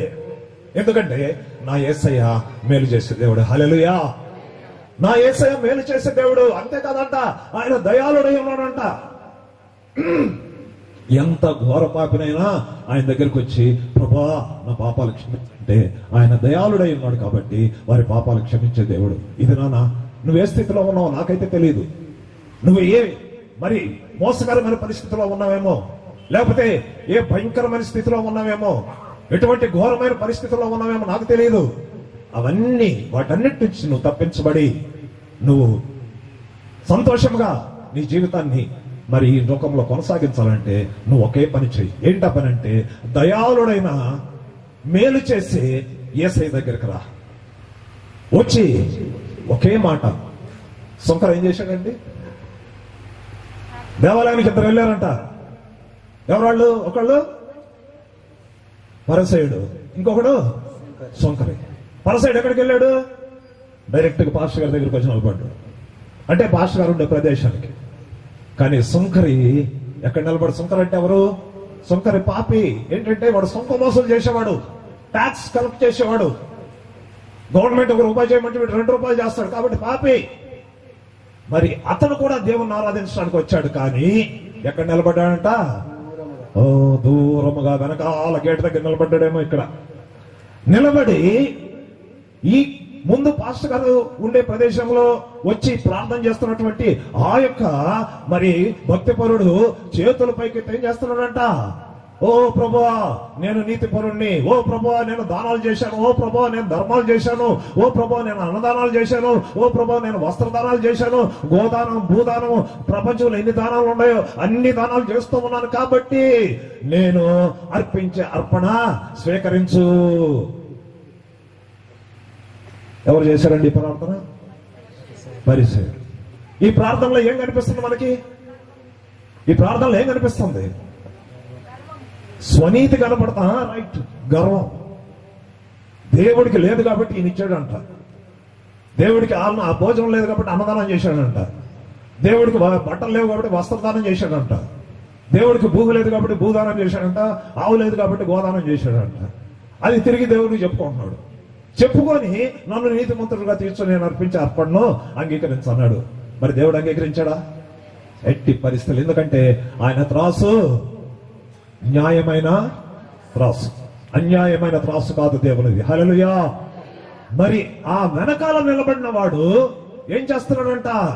తల ఆకాశము వైపు ఎత్తుటకు కూడా ధైర్యము చాలక రొమ్ము కొట్టుకొనుచు ఒక ప్రార్థన చేశాడంటే. ఎందుకు ధైర్యము చాలక? వాడి పరిస్థితి ఏంటో వాడు తెలుసుకున్నాడు. నేను పాపిని, ఆయన పరిశుద్ధుడు. నేను నీచమైన వాడిని, ఆయన ఉన్నతుడు. కాబట్టి ఆయన చూచే అర్హత కూడా నాకు లేదు. కానీ ఆయన నన్ను చూచే విధంగా ఆయన సన్నిధిలో నా తల ఉంచి నన్ను నేను తగ్గించుకొని ఆయన ప్రార్థన చేస్తాను, అప్పుడు నన్ను ఆయన ఆశీర్వదిస్తాడని విశ్వాసంతో ఒక ప్రార్థన చేశాడు. ఆ ప్రార్థన మొత్తం ఎంతసేపు ఉంటుందంటే ఒక 10 సెకండ్స్ ఉంటుంది, 10 సెకండ్లు ఉంటుంది. ఏంటా ప్రార్థన? దేవా పాపినైనా నన్ను కరుణించు. అయిపోయింది. వెంటనే దేవుడు ఆ ప్రార్థనని యాక్సెప్ట్ చేశాడు. హల్లెలూయా. గట్టి చప్పట్లు తట్టి దేవుడు స్తోత్రాలు చెల్లిద్దాం. ఈ దినాన నువ్వు ఏ స్థితిలో ఉన్నావో నాకైతే తెలియదు, కానీ నీవు ఇంత పొడుగు ప్రార్థన చేయాల్సిన పని లేదు. లేకపోతే ఏదో ప్రాసలు ఎతులు లేకపోతే తెలుగు గ్రామర్ అంతా పెట్టి దేవుడికి ప్రార్థన చేయాల్సిన అవసరం లేదు. ఎందుకంటే నువ్వు ఏ భాషలో ప్రార్థన చేసినా దేవుని దగ్గరికి వెళ్తావు. నీ స్థితి ఏంటో ఆ స్థితి దేవునికి తెలియజేసుకోవాలంటే ఆయన దయాళుడై ఉన్నాడు, అంతేకాదు ఆయన మేలు చేసేవాడై ఉన్నాడు. కాబట్టి నువ్వు ఏ స్థితిలో ఉన్నావో ఆ స్థితిలో దేవుని దగ్గరికి రా. ఆయన దయాళుడు, ఆయన పాదాలు పట్టుకో. ఆయన మేలు చేసే దేవుడు. నీ కష్టం మీద ఆయనకి చెప్పు, ఆయన నీకు మేలు చేస్తాడు. హల్లెలూయా. రెండవదిగా మరి దేవుడు ఏమై ఉన్నాడని దేవుని గ్రంథము తెలియజేయబడుతుంది. అది ఇర్మీయా గ్రంథము 32వ అధ్యాయము 41వ వచనంలో మరి దేవుడు ఏమై ఉన్నాడు? ఆయన మొదటగా ఏమై ఉన్నాడంట? దయాళుడై మేలు చేసే దేవుడై ఉన్నాడు. రెండవదిగా ఇర్మీయా 32:41 చూద్దాం. వారికి మేలు చేయుటకు, వారికి మేలు చేయుటకు వారి యందు ఆనందించుచున్నాను, వారి యందు ఆనందించుచున్నాను. చాలు చాలు బ్రదర్. వారికి మేలు చేయుటకంట. ఎవరండి వారు? ఎవరు వారు? వారికి మేలు చేస్తారు. ఎవరు వారు? ఆ వారు మీరే. హల్లెలూయా. ఆ వారు ఈ వాక్యం వింటున్న వారే. మనకే. అయ్యో అది పాత బంధంలో, రైట్, పాత బంధంలోదే. పాత బంధంలోనన్నీ కొత్త బంధంలో నెరవేరుస్తున్నాడు దేవుడు. నెరవేర్చాడు, నెరవేరుస్తాడు, ఇక నెరవేరబోతున్నాయి. కాబట్టి వారికి మేలు చేయటం అంటే ఎవరికంటే నీకు మేలు చేయటానికి. ఎందుకంటే ఆయన దయాళుడైన దేవుడు. రెండవదిగా ఆయన మేలు చేసే దేవుడు. కాబట్టి నీకు మేలు చేయటానికి ఆయన మరి నీ దగ్గరకు వస్తాడంట. మరి నువ్వు ఆ మేలు పొందుకోవటానికి యేసయ్య దగ్గరికి వస్తావా? మన దేవుడు కండిషనల్ దేవుడు, అంటే షరతులతో కూడిన దేవుడు అండి యేసయ్య. అంటే ఏంటి? నువ్వు ఇంట్లో కూర్చొని ప్రభా నా పాపం క్షమించంటే క్షమించడు. చాలా మంది చెప్తా ఉంటారు, నువ్వు ఎంత గౌరవ పాపైనా యేసయ్య క్షమిస్తాడు, నువ్వు ఎక్కడికన్నా ఉండు, నువ్వు ఏమన్నా చెయ్యి, యేసయ్య దగ్గరికి రా, యేసయ్య చేస్తాడు. కానీ మొదట ఏం చేయాలా? రోగి ఎక్కడికి వెళ్ళాలండి? జబ్బు వచ్చింది, ఎక్కడికి వెళ్ళాలి? హాస్పిటల్ డాక్టర్ గారి దగ్గరికి వెళ్ళాలి. అలా కాదు ఇంట్లో కూర్చొని డాక్టర్ నాకు అక్కడి నుంచి వైద్యం చేయంటే. అందుకే యెషయా గ్రంథంలో ఒక మాట రాయబడింది, ఏమని? దప్పిగొని వారులారా నీళ్ల యొద్దకు రండి అని ఉంది. కానీ దప్పిగొని ఉన్న వారులారా మీరు అక్కడే కూర్చోండి, నేను నీళ్లు తీసుకొని వచ్చి నీ నోట్లో పోస్తాను, లేకపోతే నీళ్ళు ఎక్కడున్నాయి అక్కడికి చెప్తాను, అక్కడికి వెళ్ళి తాగండి అని రాయబడిందా? లేదు. నీకు దాహం వేస్తే యేసయ్య దగ్గరికి రా, నీకు మేలు కావాలంటే యేసయ్య దగ్గరికి రా. ఈ రాత్రి సమయంలో యేసయ్య నీతో వాగ్దానం చేస్తున్నాడు ఏంటంటే, నేను దయాళుడైన దేవుడినై ఉన్నాను, అంతేకాదు నీకు మేలు చేస్తాను. నువ్వు ఏ స్థితిలో ఉన్నా సరే, ఏ కష్టంలో ఉన్నా, ఏ వ్యాధిలో ఉన్నా, ఏ బాధలో ఉన్నా, ఎటువంటి ఆర్థికపరమైన ఇబ్బందుల్లో ఉన్నా, ఏ సాతాను శక్తులు నిన్ను పీడిస్తున్నా కూడా నువ్వు భయపడకుండా నా దగ్గరికి రా, నేను నీకు మేలు చేస్తా అంటున్నాడు. హల్లెలూయా. మరి యేసయ్య దగ్గరికి వస్తావా? నీకు మేలు కావాలా? నీకు మేలు కావాలంటే ఈ వాక్యం వింటున్నప్పుడే యేసయ్య దగ్గరికి రా. మరి మన దేవుడు ఏమై ఉన్నాడు? మూడవదిగా చూద్దాం. దేవుని వాక్యం ఎంత తెలియజేస్తుంది. యోబు గ్రంథము 11వ అధ్యాయము 5వ వచనాన్ని ఒకసారి చదువుకుందాం. యోబు గ్రంథము 11:5. దేవుడు నీతో మాట్లాడిన మేలు, నీతో మాట్లాడిన మేలు. మేలు ఎవరితో అండి? ఇందాక వారు అన్నాడు దేవుడు వాక్యంలో. ఎవరు వారు? రైట్. కొంచెం గట్టి చెప్పమ్మా. దేవుని ప్రజలు. దేవుని ప్రజలు ఎక్కడైతే ఉంటారో వారందరూ ఎవరు? వారే. వారందరూ వీరే. ఇక్కడే ఉంటున్నాడు దేవుడు యోబు గ్రంథంతో. దేవుడు నీతో మాట్లాడిన మేలు.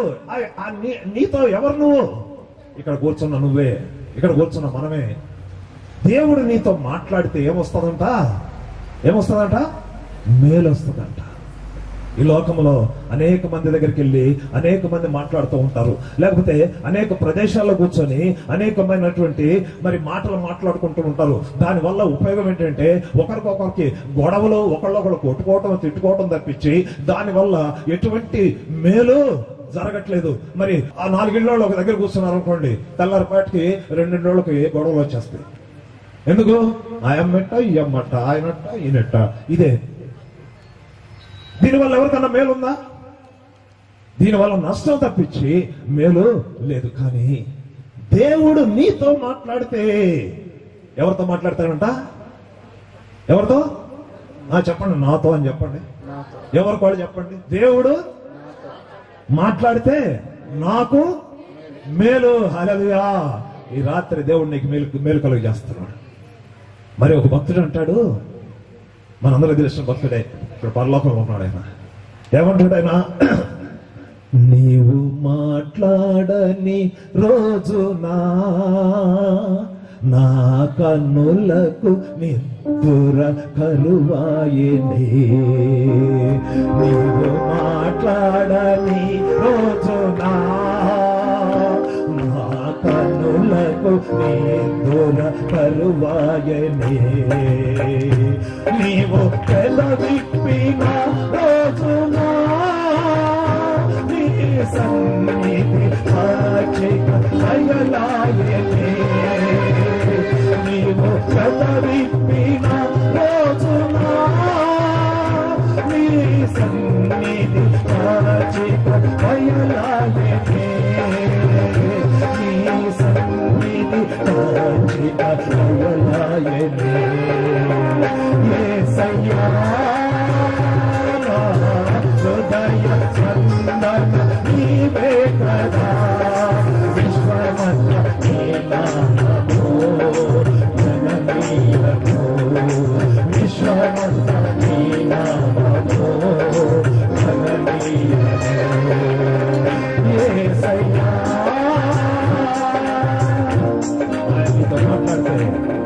ఆయన నీతో మాట్లాడితే మరి భక్తుడు అంటున్నాడు, నువ్వు మాట్లాడకపోతే ఏమైందంట ఆయనకి? నా కనులకు. ఇది నాన్న ఎవరు కంటి నిండా నిద్రపోతున్నారు చెప్పండి? కోటీశ్వరుడికి నిద్ర వస్తుందా? బిలియనీర్కి ట్రిలియనీర్కి నిద్ర వస్తుందా? నేను కళ్ళు మోస్తే ఎవడొచ్చి దాన్ని నన్ను చంపేసి 5 వేసుకోబోతాడు. ఇంటి చుట్టూ కరెంట్లు పెట్టుకొని ఉంటున్నారు, ఇంటి చుట్టూ కుక్కలను పెట్టుకొని ఉంటున్నారు. కుక్క బోవని ఏంటంటే లేచి కూర్చుంటాడు. ఎందుకు? ఎవడో వచ్చాడు. కానీ అది కాదు ఇక్కడ చెప్తుంది. భక్తుడు దేవునితో మాట్లాడుతున్నాడు. ఎందుకంటే అయ్యా నువ్వు మేలు చేసే దేవుడివి, నీ మాటలో మేలుంది, నువ్వు మాట్లాడితే నాకు మేలు కలుగుతుంది, కాబట్టి నువ్వు మాట్లాడకపోతే ఏమైందంట ఆయనకి కన్నులకు. అదే నువ్వు మాట్లాడితే నీ సన్నిధి పచ్చిక బయలు. 23వ దావీదు కీర్తనలో చక్కగా ఆ దావీదు ఆ కీర్తనకారుడు అంటున్నాడు, ఏమంటున్నాడు? పచ్చిక గల చోట్ల నన్ను పరుండ చేస్తున్నాడు. పచ్చిక దేనికి సాదృశ్యం అంటే సమృద్ధికి సాదృశ్యము. హల్లెలూయా. పచ్చిక దేనికి సాదృశ్యం అంటే సమృద్ధికి, అంటే కొరత లేకుండా, అంటే ఇంకో మాటలో చెప్పాలంటే మేలుకు సాదృశ్యము. హల్లెలూయా. పచ్చిక బయలంటే ఏంటంటే మేలు, నీకు మేలు. పచ్చగా కొంతమంది అంటారు కదా, బాగున్నారు అనుకోండి, కారు, బంగ్లా, నగలు, బంగారం, లేకపోతే ఇంకేదో వాళ్ళు వీళ్ళు అన్ని ఉంటే పచ్చగా ఉండాలి అంటే ఏంటి దాని అర్థం? వాళ్ళకి ఏమి కొరత లేదు. భక్తుడు కూడా అదే అంటున్నాడు, వాక్యం కూడా అదే చెప్తే. యోబు ఏమంటున్నాడు? దేవుడు నీతో మాట్లాడినా నీకు మేలు. ఎంతమందితో దేవుడు మాట్లాడుతున్నాడు ఇది. ఇక్కడ కూర్చున్న వాళ్ళలో ఎవరితో దేవుడు మాట్లాడా? ఎవరిని మాట్లాడారా? నాతో దేవుడు రోజు మాట్లాడుతున్నాడు. హల్లెలూయా. హల్లెలూయా. ఇప్పుడు నాతో దేవుడు రోజు మాట్లాడుతున్నాడు అండి. మీతో ఏందో మాట్లాడటం నాకు అర్థం కాలేదు. దేవుడు మాట్లాడటం అంటే ఏంటి? దేవుడు మాట్లాడటం అంటే ఏంటి? దేవుడు మాట్లాడేది దేని ద్వారా మాట్లాడతాడు? నువ్వు దేవుని వాక్యాన్ని చదివితే అప్పుడు ఎవరు మాట్లాడినట్టు నీతో? దేవుడు మాట్లాడినమ్మని నాతో మాట్లాడుతున్నాడు దేవుడు. అంటే మీరు ఎవరు బైబిల్ చదవట్లా? ఎంతమంది చదువుతున్నారు? చేతులు పైకి రైట్. దేవుడు hallelujah, hallelujah. God bless you, God bless you. ఎన్నిసార్లు నువ్వు దేవుని బైబిల్ చదువుతావో అన్ని సార్లు దేవుడు నీతో మాట్లాడతాడు. నీ అవసరం ఏదో వాక్యం ద్వారా తెలియజేస్తాడు. నీ అక్కడికి దానికి సాల్వేషన్, దానికి ఒక మార్గము దేవుని యొక్క పరిశుద్ధ గ్రంథం ద్వారా తెలియజేస్తాడు దేవుడు. ఆయన నీతో మాట్లాడాలంటే ప్రతి దినము నువ్వు ఏం చేయాలంటే బైబిల్ చదవాలి. నువ్వు ఉదయం లేవగానే దేవుడు నీతో మాట్లాడటానికి అవకాశమే దేవునికి. ఉదయం లేవగానే కొంతమందికి అలవాటు ఏంటంటే పొద్దున లేవగలనే పడక మీదకి ఏం రావాలా, ఇట్టుంటాయి చెయ్యి అడగడం, ఇటు పెట్టేసి ఉంటాడు. పాపం అమ్మగారు తెచ్చి ఆ చేతిలో ఇరికియాల గ్లాసు. ఏంది, కాఫీయో టీయో? అది ఉదయం లేవగానే దేవుడు మాట్లాడేది. అది కాదు దేవుడు మాట్లాడేది. నువ్వు ఉదయం లేవగానే ఏం చేయాలా? నీ పడక మీద దావీదు మహారాజు ఏమంటున్నాడండి? కన్నీటి చేత నా పడక పట్టుకొని పోతుందంట. అంటే ఏంటి? పడక మీద నుంచి ఆయన ప్రార్థన చేస్తున్నాడు. పడక మీద నుంచి ప్రార్థన నువ్వు ఎప్పుడైనా చేసావా? అంటే ఏంటి? లేచి నీ పనులు కొన్ని చేసుకొని ఆ తర్వాత వచ్చి దేవుని పని చేయటం కాదు అక్కడ అర్థం. నువ్వు లేచిన వెంటనే మొట్టమొదటి నువ్వు చేయాల్సిన పని ఏంటంటే దేవుడు నీతో మాట్లాడటానికి దేవునికి అవకాశం ఇవ్వాలి. ఎప్పుడైతే నువ్వు అవకాశం దేవునికి ఇస్తావో దేవుడు వాక్యంతో నీతో మాట్లాడతాడో దినం నువ్వేం చేయాలి? నీ బిడ్డల పరిస్థితి ఏంటి? నీ భర్త పరిస్థితి ఏంటి? నీ భార్య పరిస్థితి ఏంటి? మీ యొక్క ఆర్థిక పరిస్థితులు ఏంటి? లేకపోతే మీ ఉద్యోగాలు, వ్యాపారాలు, వ్యవసాయాలు, లేకపోతే మీరు చేస్తున్నటువంటి ప్రతి పనిలో ఏ విధమైనటువంటి స్టెప్ తీసుకోవాలనేది దేవుని వాక్యం ద్వారా దేవుడు తెలియజేస్తాడు. అలా కాకుండా నువ్వు ఉదయం లేవగానే ఇంకొక 100 మంది ఉంటారు, పొద్దున్న లేవగానే ఎట్టు పట్టుకుంటారు. ఏంటది? మొదటి పేజీ నుంచి ఆఖరి పేజీ దాకా. ముఖ్యంగా వాళ్ళు చూసేది ఏంటంటే ఆఖరి పేజీలో ముందు ఉంటుంది. ఏముంటుందండి? అది బైబిల్ చూడవయ్యా, దేవుడు నీతో మాట్లాడతాడు. దేవుడు నీతో మాట్లాడితే నీకు మేలు, దేవుడు నీతో మాట్లాడితే నీకు ఆశీర్వాదం, దేవుడు నీతో మాట్లాడితే నీకు దీవెన, దేవుడు నీతో మాట్లాడితే పరలోక రాజ్య భాగ్యమో. హల్లెలూయా. వాటిని వదిలిపెట్టి ఈ లోకంలో శాశ్వతమైన వాటి కొరకు మానవుడు పాకులాడుతూ ఉన్నాడు. ప్రియమైన దేవుని సంగమా, మరి నువ్వు ఇక్కడ కూర్చొని దేవుని వాక్యం వింటున్నావు. నువ్వెవరి మాట వినాలని నువ్వు ఆశపడుతున్నావు నాకైతే తెలియదు, కానీ నేను చెప్తున్నాను దేవుడు నీతో మాట్లాడమంటున్నాడు. ఏంటంటే ఇక నుంచి నువ్వు లోక సంబంధమైన మాటలను వినకుండా, ఆ మాటల వల్ల నీకు నష్టమే కానీ లాభము రాదు. కానీ ఎప్పుడైతే నువ్వు దేవుని స్వరాన్ని వింటావో, దేవుని మాటను వింటావో, దేవుని వాక్యాన్ని నువ్వు ఎప్పుడైతే చదువుతావో ఆ వాక్యం నీ జీవితాన్ని ఏం చేస్తుందంట? ఏం చేస్తుందండి?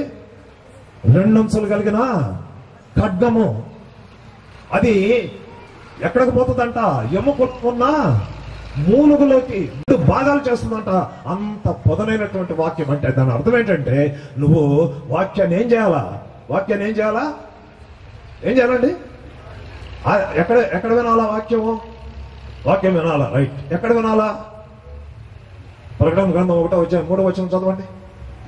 ప్రకటన గ్రంథము 1వ అధ్యాయము 3వ వచనం. త్వరగా ముగించుకుందాం. సమయము సమీపించి ఉన్నది కనుక ఈ ప్రవచన వాక్యములు చదువువాడును. నంబర్ 1 చదువువాడును, వాటిని విని.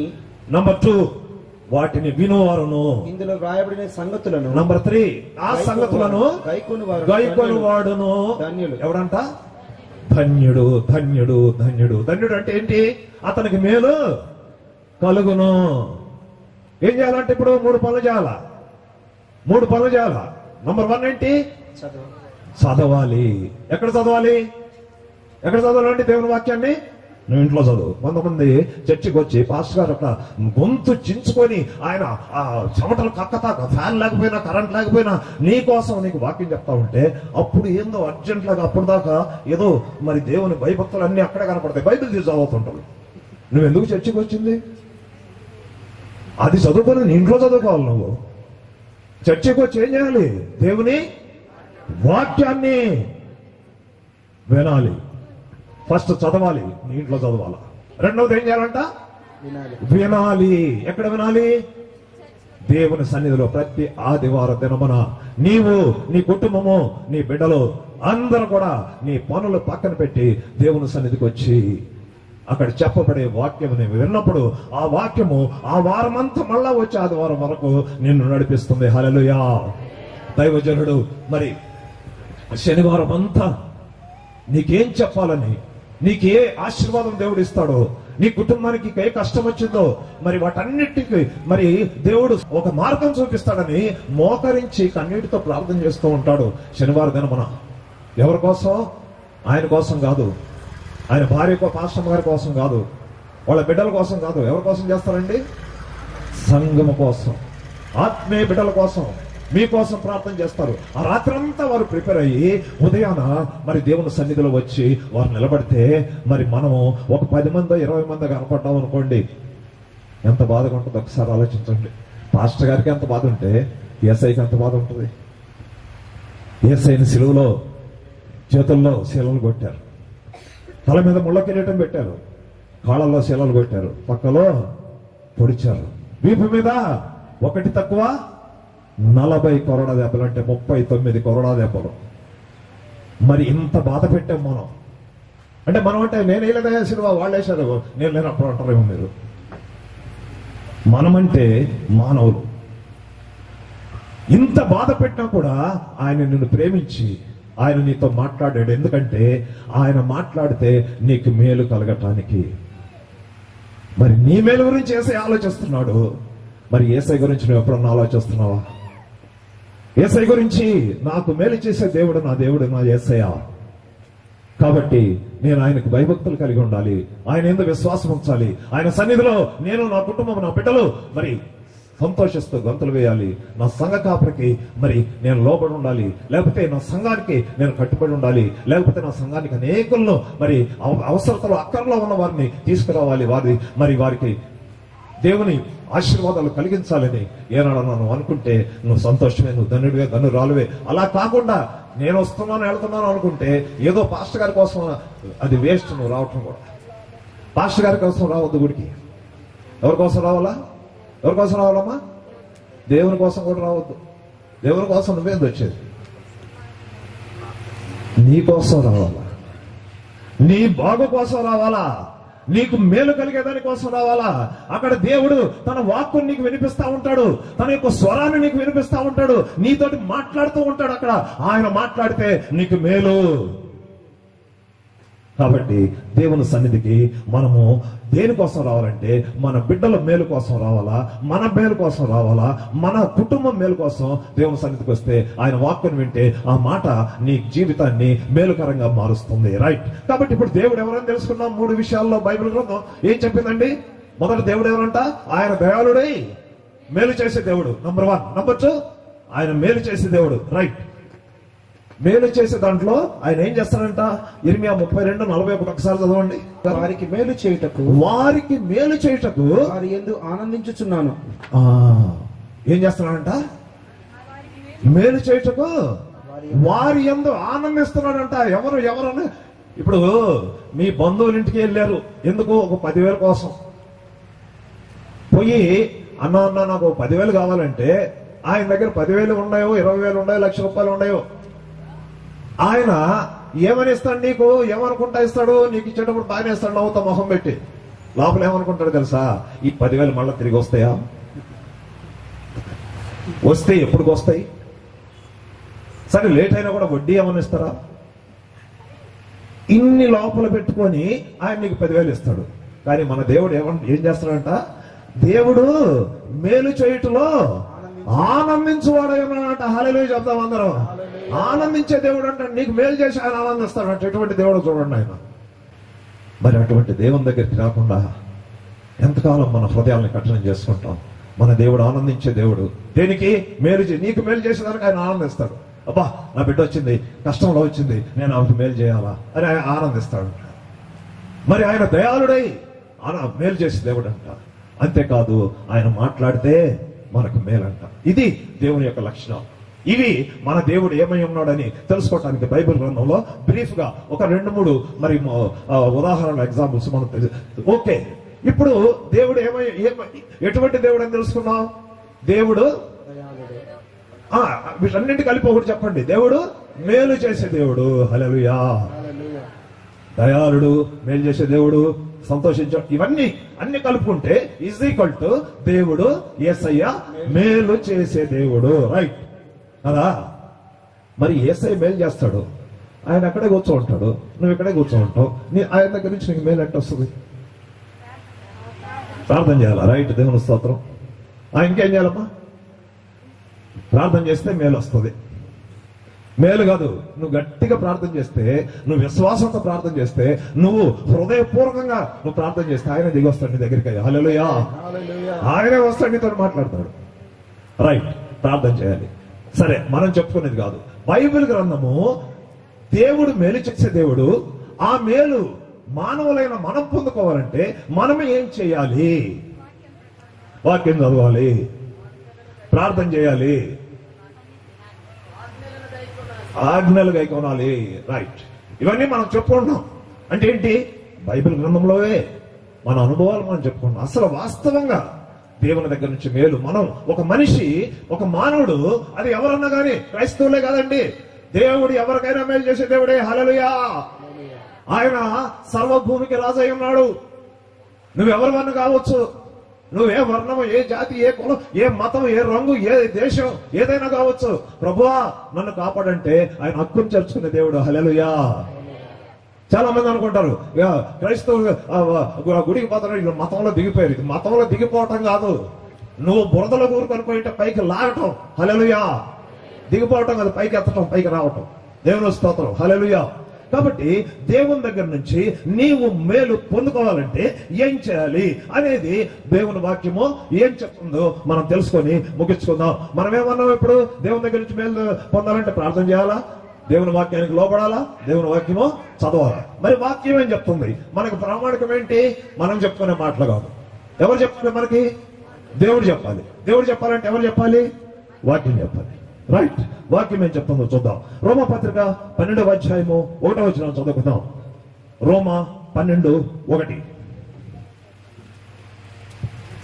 కాబట్టి సహోదరులారా పరిశుద్ధమును దేవునికి అనుకూలమునైన సజీవ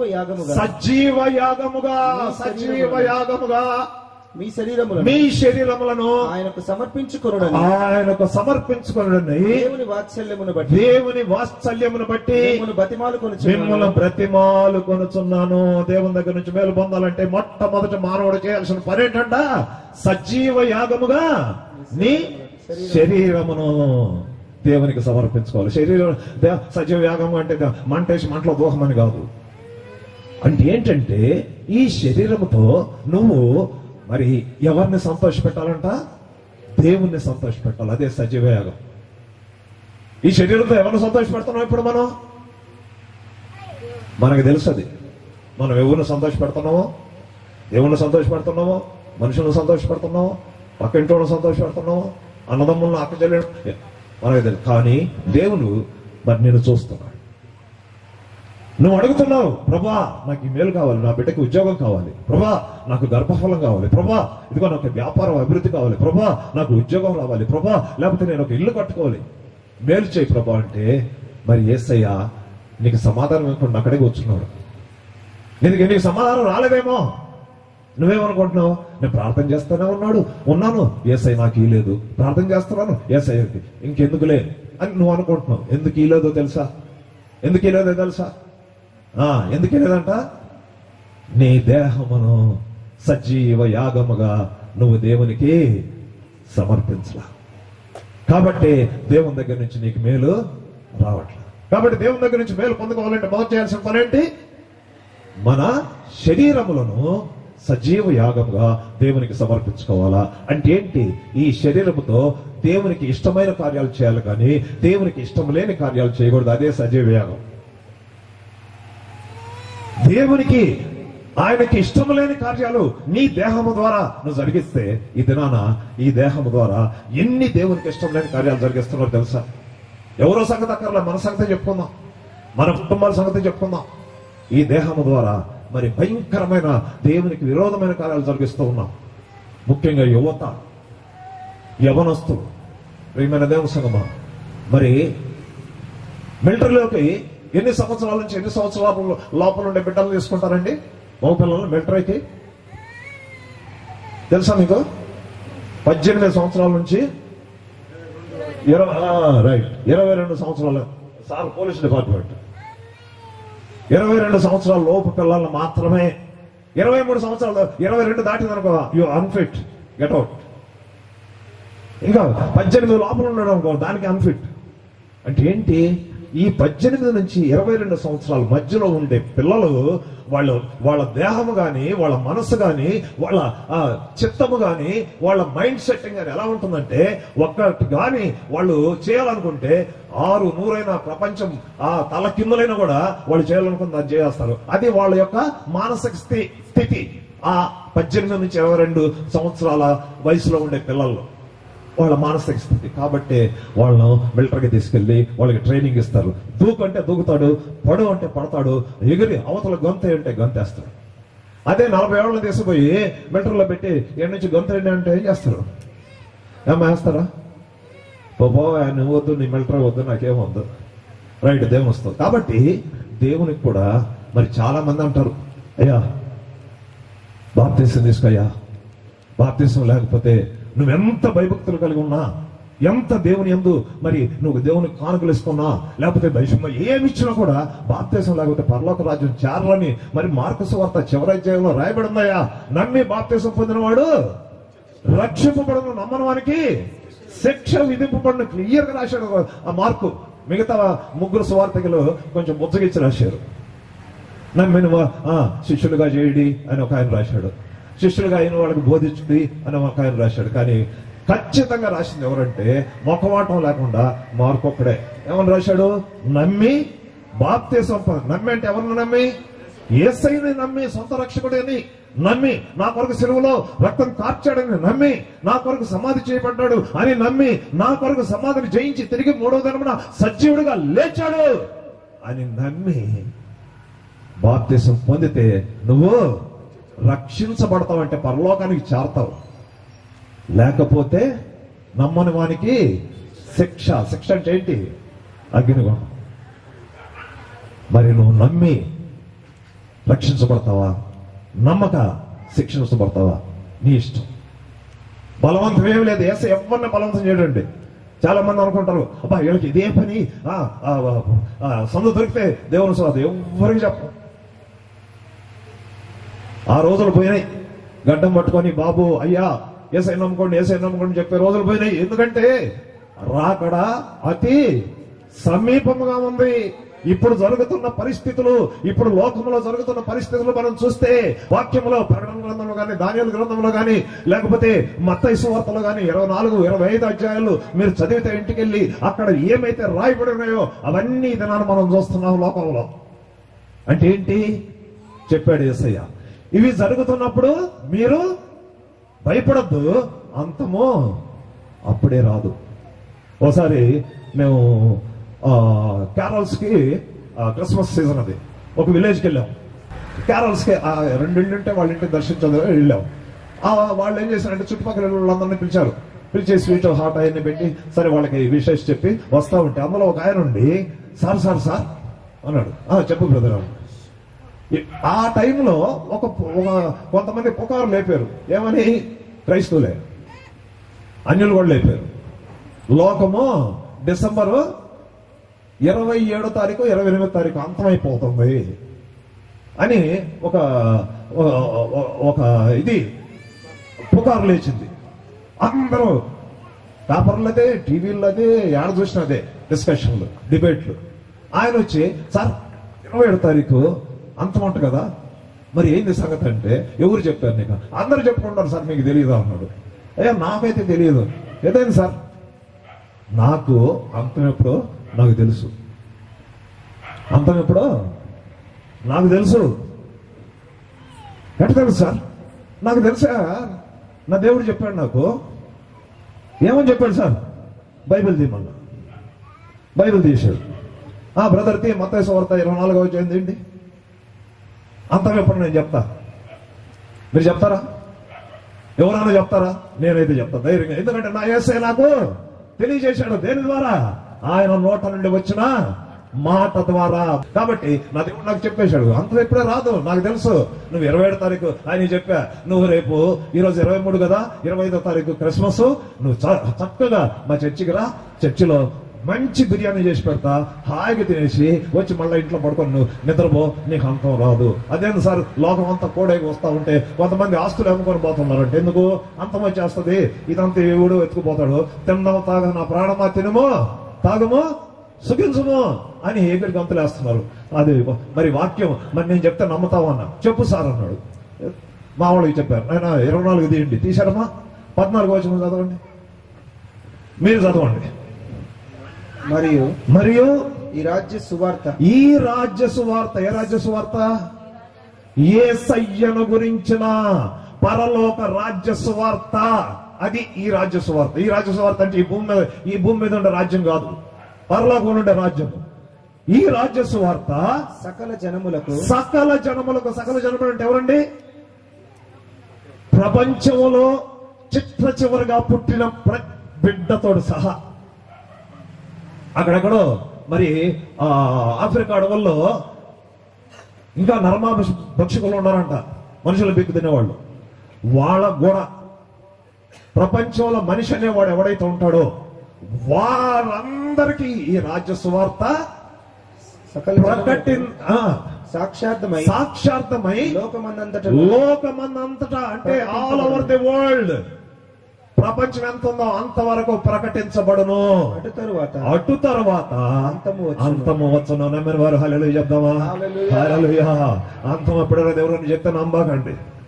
ఎవరన్నా వచ్చి ఇదిగో 2015లో అంతం వచ్చేస్తుందంట, 2012లో ఎప్పుడెప్పుడు చెప్పినారు సంవత్సరాలు, ఎన్ని ఒట్టి మాటలే. దేవుని వాక్యము క్లియర్ గా చెప్తుంది అంతం ఎప్పుడు వస్తుందని. ఈ రాజ్య సువార్త సకల జనులకు సాక్షార్థమై లోకమందంతా ప్రకటించబడను. అటు తరువాత అంతం వచ్చును. అంటే ఈ బైబిల్ యేసయ్యను గురించిన శుభవార్త ఈ లోకంలో ఉండే వాళ్ళందరూ వినాలి. వాళ్ళు నమ్మకపోతే తర్వాత సంగతి మనకు అక్కర్లేదు, వాళ్ళకి ప్రకటించబడాలంటే. అందుకే మనం ప్రకటిస్తున్నాం. ఎందుకంటే రేపు యేసయ్య ఈ లోకాన్ని తీర్పు తీర్చడానికి ఆయన ధవళ సింహాసనం మీద కూర్చుంటాడు, వైట్ థ్రోన్. అప్పుడు ఈ లోకంలో ఉన్న వాళ్ళందరూ ఆ సింహాసనం ముందుకు వచ్చి నిలబడాలి. అప్పుడు యేసయ్య అడుగుతాడు, నువ్వు నన్ను నమ్మలేదు కదా అంటే యేసయ్య వాళ్ళు ఏమంటారు తెలుసా? నువ్వు సువార్త చెప్పకపోతే ఏమంటారు? ప్రభా నాకు ఎవరు చెప్పలేదు ప్రభా, నాకు ఎట్ట తెలుస్తుంది? ఎవరు చెప్తే కదా నేను నిన్ను నమ్మేది అని అడుగుతారు. ఎందుకు? అప్పటికి అర్థమైపోద్ది, ఎవరు ఇది అంతం, ఈయనే అగ్నిగుండంలో వేసేది, ఈయన పరలోకానికి తీసుకెళ్ళేది, నాకెవరు చెప్పలేదు. కాబట్టి ఆయన అన్యాయస్తుడు కాడు. ఆయన న్యాయంగానే ఉంటది కానీ అన్యాయంగా ఉండదు. అటువంటి ప్రశ్న ఎవడు వేయకుండా ఇది రాయించి పెట్టాడు. నాకు తెలియదు అనేవాడు, యేసు అనే వ్యక్తి నాకు తెలియదు అనేవాడు ఈ ప్రపంచంలో ఉండకూడదు. నమ్మటం నమ్మకపోవడం తర్వాత సంగతి, అటు తర్వాత అంతము వస్తుంది. కాబట్టి ఇప్పుడప్పుడే అంతము రాదు. రైట్, దేవుని స్తోత్రం. తర్వాత మరి దేవుని దగ్గర నుంచి మేలు పొందుకోవాలంటే మొదటగా మనమే ఏం కావాలని దేవుడు అడుగుతున్నాడు? నీ శరీరములను ఎలా సజీవ యాగముగా. ఈ శరీరంతో ఏం చేస్తున్నావు నువ్వు? ఒక్కసారి ఓ తమ్ముడు చెల్లి, అమ్మా నాన్న, ఒక్కసారి ఆలోచించండి, మీ శరీరాలతో మీరు ఏం చేస్తున్నారు? దేవుణ్ణి సంతోష పెడుతున్నారా? దేవునికి విరోధమైన కార్యాలు చేస్తున్నారా? ఇది నాన్న మరి యువత భయంకరమైనటువంటి మరి అపాయపు అంచున ఉంది యువత. ఎక్కడ చూసినా భయంకరమైనటువంటి మాదక ద్రవ్యాలు, డ్రగ్స్ కి అడిక్ట్ అయిపోతున్నారు. అది గ్రామాలకు కూడా వచ్చేసింది, పల్లెటూరులో కూడా ఆ డ్రగ్స్ మాఫియా వచ్చేసింది.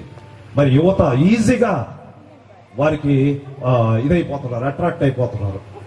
మరి తమ్ముడు, నువ్వు యేసయ్యను నమ్ముకున్నావు, ఓ చెల్లి నువ్వు యేసయ్యను నమ్ముకున్నావు, యేసయ్య చెప్తున్నాడు నేను నీకు మేలు చేయాలంటే, యేసయ్య నీకు మేలు చేయాలంటే ఏం చేయాలంట? నీ శరీరమును సజీవ యాగముగా దేవునికి సమర్పించాలి. అప్పుడే నీకు మేలు. నీ శరీరాన్ని దేవునికి సమర్పించకుండా ఇంకా దేనికన్నా దయ్యానికి సమర్పించావనుకో, దేవుని దగ్గర నుంచి మేలు రాదు. ఎందుకంటే ఈ దినాన సాతానుడు ఏం చేస్తున్నాడు తెలుసా? వాడికి సమయము కొంచెమే అని తెలిసి ఎవడిని మింగుతున్నా అని గర్జించు సింహం వల్లే తిరుగుతున్నాడంట. రోడ్లమ్మట, వీధులమ్మట, ఇళ్లమ్మట. జాగ్రత్త, అబద్ధ బోధకులు వస్తారు. వాళ్ళు వచ్చి ఇది ఏం చెప్తారు తెలుసా? వేరే బోధ చెప్పరు, బైబిల్నే చెప్తారు. సాతాను యేసయ్యని దేంతో శోధించిందండి? వాక్యంతోనే. నువ్వు దేవుని కుమారుడు కదా, నీకు ఆకలేస్తుంది, నీకు శక్తులు ఉన్నాయి, నువ్వు ఏ మాట చెప్తే అది నెరవేరుతుంది. ఇదిగో ఈ రాళ్ళను రొట్టెలు చేసుకుంటాను. యేసయ్య గాని ఆ మాట వినుంటే ఏమై ఉండేవాడు? సాతానికి లొంగిపోయి ఉండేవాడు. కాబట్టి దేవుడు ఏం చేశాడు? వాడు వాక్యాన్ని మరి తీసుకొని వచ్చాడు కాబట్టి వాక్యంతోనే వాడిని కొట్టాడు. ఎవరు కొట్టాడు? మనుషుడు రొట్టె వల్ల మాత్రమే కాదు, దేవుని నోట నుండి వచ్చు ప్రతి మాట వలన మరి జీవిస్తాడు. హల్లెలూయా. ఈ దినాన ఎందుకన్నాడు తెలుసా మాట? వాక్యం ఎక్కడ ఉండాలంట? ఎక్కడ ఉండాలి? నీ నోట్లో ఉండాలి, నీ హృదయంలో ఉండాలి. ఎందుకు ఉండాలంటే మరి నీ కిటికీల గుండా బాగా గమనించండి.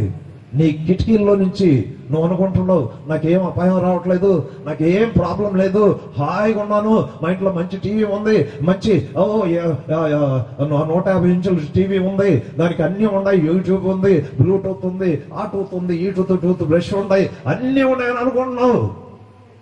దేవుని వాక్యం ఇప్పుడు చాలా మంది అంటారు సినిమాలు చూడొద్దని బైబిల్లో రాసిందా? రాసించడం చెప్పండి, మేము సినిమాలు చూడమంటారు. సీరియల్ చూడొద్దని బైబిల్లో రాసిందా? రాసి ఉంటే చూపిండి, మేము చెప్పమంటారు. సినిమా అనే పేరు ఉండదు. ఎందుకు? బైబిల్ రాయబడి ఇప్పటికీ 3000 చిల్లర సంవత్సరాలు. కొత్త నిబంధన 2000 సంవత్సరాలు అయింది. దానికంటే ముందు 1000 సంవత్సరాల ముందు పాత నిబంధన రాయబడింది. ఆ దినాన సినిమాలు లేవండి. ఉండుంటే సినిమా పేరు రాసి ఉండేవాళ్ళు. ఆ దినాన ఇంకేమో ఉన్నాయి. ఇప్పుడు పబ్బులు అంట, సీరియల్ అంట, ఇంకేమో ఉన్నాయి. అవన్నీ బైబిల్ గ్రంథంలో ఉన్నాయా? అది చూపిండి. దేవుడు చెప్పాడా చేయొద్దని? చూపిండి. ఖచ్చితంగా చెప్పాడు. కానీ ఆ పేరు ఉండదు బైబిల్లో, దాని లక్షణాలు ఉంటాయి. ఆ పేరు ఉండదు, దాని లక్షణాలు ఉంటాయి. మీకు ఒక ఎగ్జాంపుల్ చెప్తా. మీ కిటికీలో నుంచి మరణము నీ ఇంట్లోకి వస్తుందంట. ఏమొస్తుందంట? మరణం వస్తుందంట నీ ఇంట్లోకి కిటికీలోంచి. ఏం తలుపులోంచి రావచ్చు కదా? డోర్ తీసుకొని. అది అట్లా రాదంట, కిటికీలోంచి వస్తుందంట. చదువుకున్నాం, చదవండి సార్. ఇర్మియా గ్రంథము 9:20-21 చదవండి సార్. వీధులలో పసిపిల్లలు లేకుండాను, పసిపిల్లలు బాగా అర్థం చేసుకోండి, వీధులలో పసిపిల్లలు లేకుండాను, రాజమార్గం అంటే హైవే, రాజమార్గములలో యవ్వనులు అంటే యూత్ లేకుండాను వారిని నాశనము చేయుటకై మరణము మన కిటికీలను ఎక్కుచున్నది, మన నగరములలో ప్రవేశించుచున్నది. ఏంటిది? పిల్లలు బయట రోడ్డు మీద లేరంట. మామూలుగా పిల్లలు ఎక్కడ ఉంటారండి? సాయంత్రం స్కూల్ నుంచి వచ్చారనుకోండి, పిల్లలు ఏం చేస్తారు? స్నానం చేసి వాళ్ళకి ఏదో పెడితే ఆ ఇంటి పిల్లలు అందరూ వచ్చి అక్కడ కూర్చొని ఆడుకుంటారా? వాక్యం ఏం చెప్తుంది? పసి పిల్లలు వీధుల్లో లేరంట, లేకుండా ఉన్నారంట. రెండవది, రాజమార్గంలో యవ్వనస్తులు కనపడలేదంట. యూత్ రోడ్ల మీద లేరు. వారిని మరణానికి అప్పగించడానికి మరణము కిటికీలోంచి ఎక్కుతుందంట. ఏంటంటే కిటికీలోంచి ఎక్కేది మరణం? ఏంటి తెలుసా? ఏంటది? ఏం పాపం అమ్మా? రహస్య పాపం. రైట్, దేవుని స్తోత్రం. దాన్ని క్లియర్ గా చెప్తా. ఆ దినాన ఎస్ఐ ఉన్న రోజుల్లో, ఇర్మియా ఉన్న రోజుల్లో కేబుల్ టీవీ లేదు. ఏం లేదు? కేబుల్ డిష్లు లేవు, లేకపోతే ఇంటర్నెట్లు లేవు. అందుకు మరణము నీ కిటికీలోంచి ఎక్కుతుంది. ఇప్పుడు డిష్ వైర్ యాడ్ నుంచి తెస్తారు మీరు? కిటికీలోంచి తెస్తారా? భూమి కింద నుంచి తెస్తారా? కిటికీలో నుంచే కదా రంధ్రం. ఒకవేళ లేకపోతే డ్రిల్ వేసి కిటికీకి రంధ్రం వేసి దాంట్లోంచి తీసుకుపోయి టీవీకి పెడుతున్నారు. ఏం పెడుతున్నారు? మరణాన్ని పెడుతున్నాడు. ఏంటా మరణం? కేబుల్ టీవీ మరణమా? మరి మరణమే కదా. ప్రపంచంలోని దరిద్రం అంతా కేబుల్ టీవీలో ఉంది. ప్రపంచంలోని శాపగ్రస్తం అంతా కేబుల్ టీవీలో ఉంది. ప్రపంచంలో ఎన్ని నేరాలు చేయాలో కేబుల్ టీవీ నేర్పిస్తుంది. మరి ఎక్కడి నుంచి ఎక్కుతున్నది? కిటికీలో నుంచి. మరి బైబిల్ గ్రంథంలో రాశారా కేబుల్ టీవీ గురించి? బైబిల్ గ్రంథంలో డిష్ గురించి రాశారా? కేబుల్ టీవీలో సీరియల్ గురించి. ఇవన్నీ దేని ద్వారా వస్తున్నాయి? సీరియల్, సినిమాలు ఇవన్నీ దేని ద్వారా వస్తున్నాయి? కిటికీలోంచి ఎక్కుతుంది. దాని ద్వారా ఏమొస్తుంది? మనిషికి కక్షలు పెరుగుతున్నాయి. మీరు టీవీలో సీరియల్ చూస్తూ ఉంటారు. ఎట్లా చూస్తారో నాకైతే తెలియదు. ఏది ఒక ఇంట్లో అత్తని చంపాలని కోళ్ళంట, కోళ్ళని చంపాలని అత్త అంట, ఈ మొగుడిని నా కొడుకుని కూతురు దగ్గర కోడల్ని వేరు చేయాలని ఒక అంట. ఎట్లా చూస్తారండి మీరు? మనం చూడాల్సింది. దేవుని నామానికి మహిమ కలుగును గాక. దేవుని వాక్యం చదవండి. దేవుడు నీతో మాట్లాడితే నీకు మేలు. దేవుడు నీతో మాట్లాడితే, ఎందుకంటే మరణం నీ కిటికీలో నుంచి ఎక్కి లోపలికి వస్తుంది. జాగ్రత్త. దాని ద్వారా ప్రపంచంలో ఉండే శాపగ్రస్తాలన్నీ నీ కుటుంబంలోకి వస్తాయి. నీ బిడ్డలు పాడైపోతున్నారు. మరి ఇప్పుడు బిడ్డలు ఎక్కడున్నారు? పసి బిడ్డలు రోడ్డు మీద లేరు. ఎక్కడున్నారు? టీవీకి అతుక్కొని ఉన్నారు. ఎవరు వస్తారు? రాజమార్గంలో లేరు. ఎక్కడున్నారు? ఇంటర్నెట్ లో పెట్టుకొని గూగుల్ ఓపెన్ చేసుకుని కూర్చొని ఉన్నారు. రోడ్డు మీద లేరు. మరి ఇవి ఇప్పుడు జరుగుతుందా? ఏమన్నా అబద్ధమా ఇది? రోడ్డు మీద పిల్లలు ఎవరు ఆడుకుంటున్నారా? ఇదివరకు అట్లాగా గోళీలాట లేకపోతే తొక్కుడు పిల్ల ఎవరైనా ఆడుతున్నారా? ఏం చేస్తున్నారు పిల్లలు కదా? తల్లిదండ్రులు కూడా సంబరం, సంతోషం తల్లిదండ్రులకి. ఎందుకు? వాడు గొడవ చేయడు. వాడికి అది ఇచ్చేసామంటే వాడు మూలం. వీధుల్లో పిల్లలు లేరంట. ఎక్కడున్నారు? ఆ కిటికీలోంచి దూరిందే మరణం. ఆ మరణం దగ్గర కూర్చోన్నారు. మరి నీ బిడ్డలకు మరణాన్ని ఇస్తావా? ఎవరొస్తూ లేరంట రాజమార్గంలో. ఎక్కడున్నారు? అదిగో ఇంటర్నెట్ లో కూర్చో ఉన్నారు. వైర్ యాడ్ నుంచి వస్తుంది, కిటికీలోంచి వస్తుంది. ఆ వైర్లోంచి సమస్త శాపగ్రస్తాలన్నీ దాంట్లోకి వస్తాయి. ఈ బిడ్డలు ఏమవుతారు? ప్రియమైన ఓ తల్లి, ఓ తండ్రి, మరి ఇకనన్న కళ్ళు తెరవండి. నీ బిడ్డలకు దేవుడు మాట్లాడితే నాయన వాళ్ళకి చెప్పండి, అరే దేవునితో మీరు మాట్లాడండి, తర్వాత దేవుడు నీతో మాట్లాడతాడు. ప్రార్థన నేర్పండి. ఇది నాన్న తల్లిదండ్రులు ఏం చేస్తున్నారంటే పిల్లలకి మంచి ఖరీదైన వస్తువుల్ని వారికి అలవాటు చేస్తున్నారు, అంటే పరిచయం చేస్తున్నారు. మంచి మంచి ఖరీదైన వస్తువుల్ని. దాంట్లో ముఖ్యమైన వస్తువు ఏం చెప్పండి?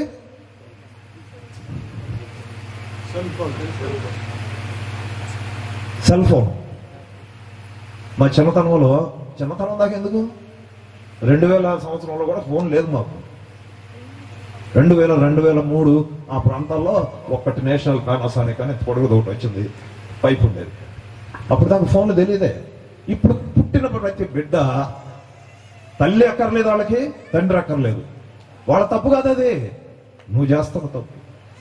నీ పని నీ కోసం, నీ సుఖం కోసం నీ బిడ్డల జీవితాన్ని ఎంత నాశనం అవుతారో, ఎంత వాళ్ళ ప్రాణం మీదకి వస్తుందో మీకు అర్థం కావట్లేదు. డాక్టర్లు మొత్తుకుంటున్నారు. డాక్టర్లు పిల్లలకు ఫోన్లు ఇవ్వకండి, పిల్లలకు ఫోన్లు ఇవ్వకండి. వాళ్ళు మానసికంగా వాళ్ళ యొక్క మైండ్ డిప్రెషన్ లోనవుతుందంట. కాబట్టి ప్రేమైన దేవుని సంగమా, మరి దేవుడు నీతో మాట్లాడితే నీకు మేలు. దేవుని దగ్గర నుంచి నీకు మేలు పొందాలంటే నువ్వు చేయాల్సిన పని ఏంటంటే, దేవునికి మన హృదయాలను ఏం చేయాలంట? సజీవ యాగముగా.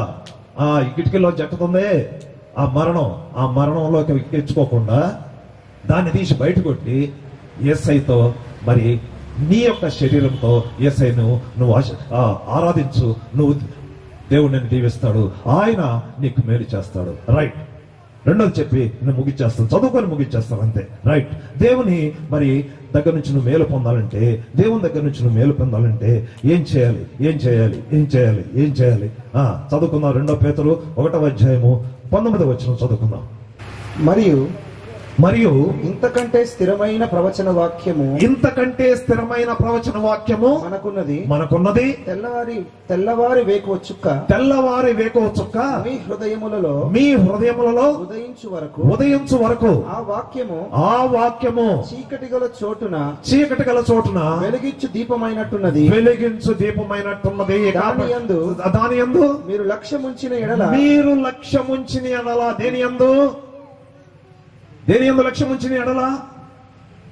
వాక్యమందు, దేవుని వాక్యమందు. ఇప్పుడు చెప్పబడుతున్న ఈ వాక్యమందు నువ్వు లక్ష్యం ఉంచితే, ఆదివారం ఆరాధనలో మరి దైవజనుడు పాస్టర్ గారు చెప్తున్నా, సంఘ కాపురి చెప్తున్న వాక్యమందు, లేకపోతే ఈ దినాన మరి టీవీల్లో కూడా దేవుని వాక్యం వస్తూ ఉంది. చక్కగా ఎన్నో ఛానల్స్ లో వస్తున్నాయి. అవన్నీ వదిలిపెట్టి అదిగో మరణాన్ని చూస్తామని నమ్మను కాదు.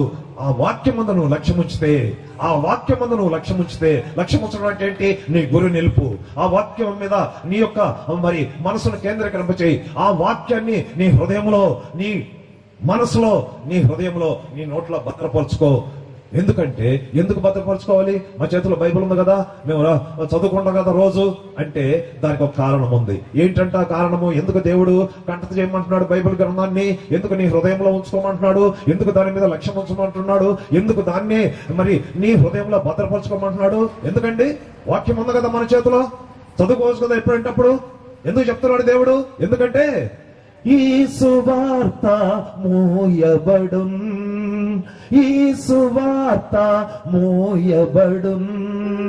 వాక్యమే కరువగును. యేసు రాజుగా వచ్చుచున్నాడు, భూలోకమంతా తెలుసుకున్నాడు. యేసు రాజుగా వచ్చుచున్నాడు, భూలోకమంతా తెలుసుకున్నాడు. రవికోటి దేవుడు, రమ్యమైన దేవుడు, రవికోటి తీర్చుడు, రమ్యమైన దేవుడు, రారాజుగా వచ్చుచున్నాడు,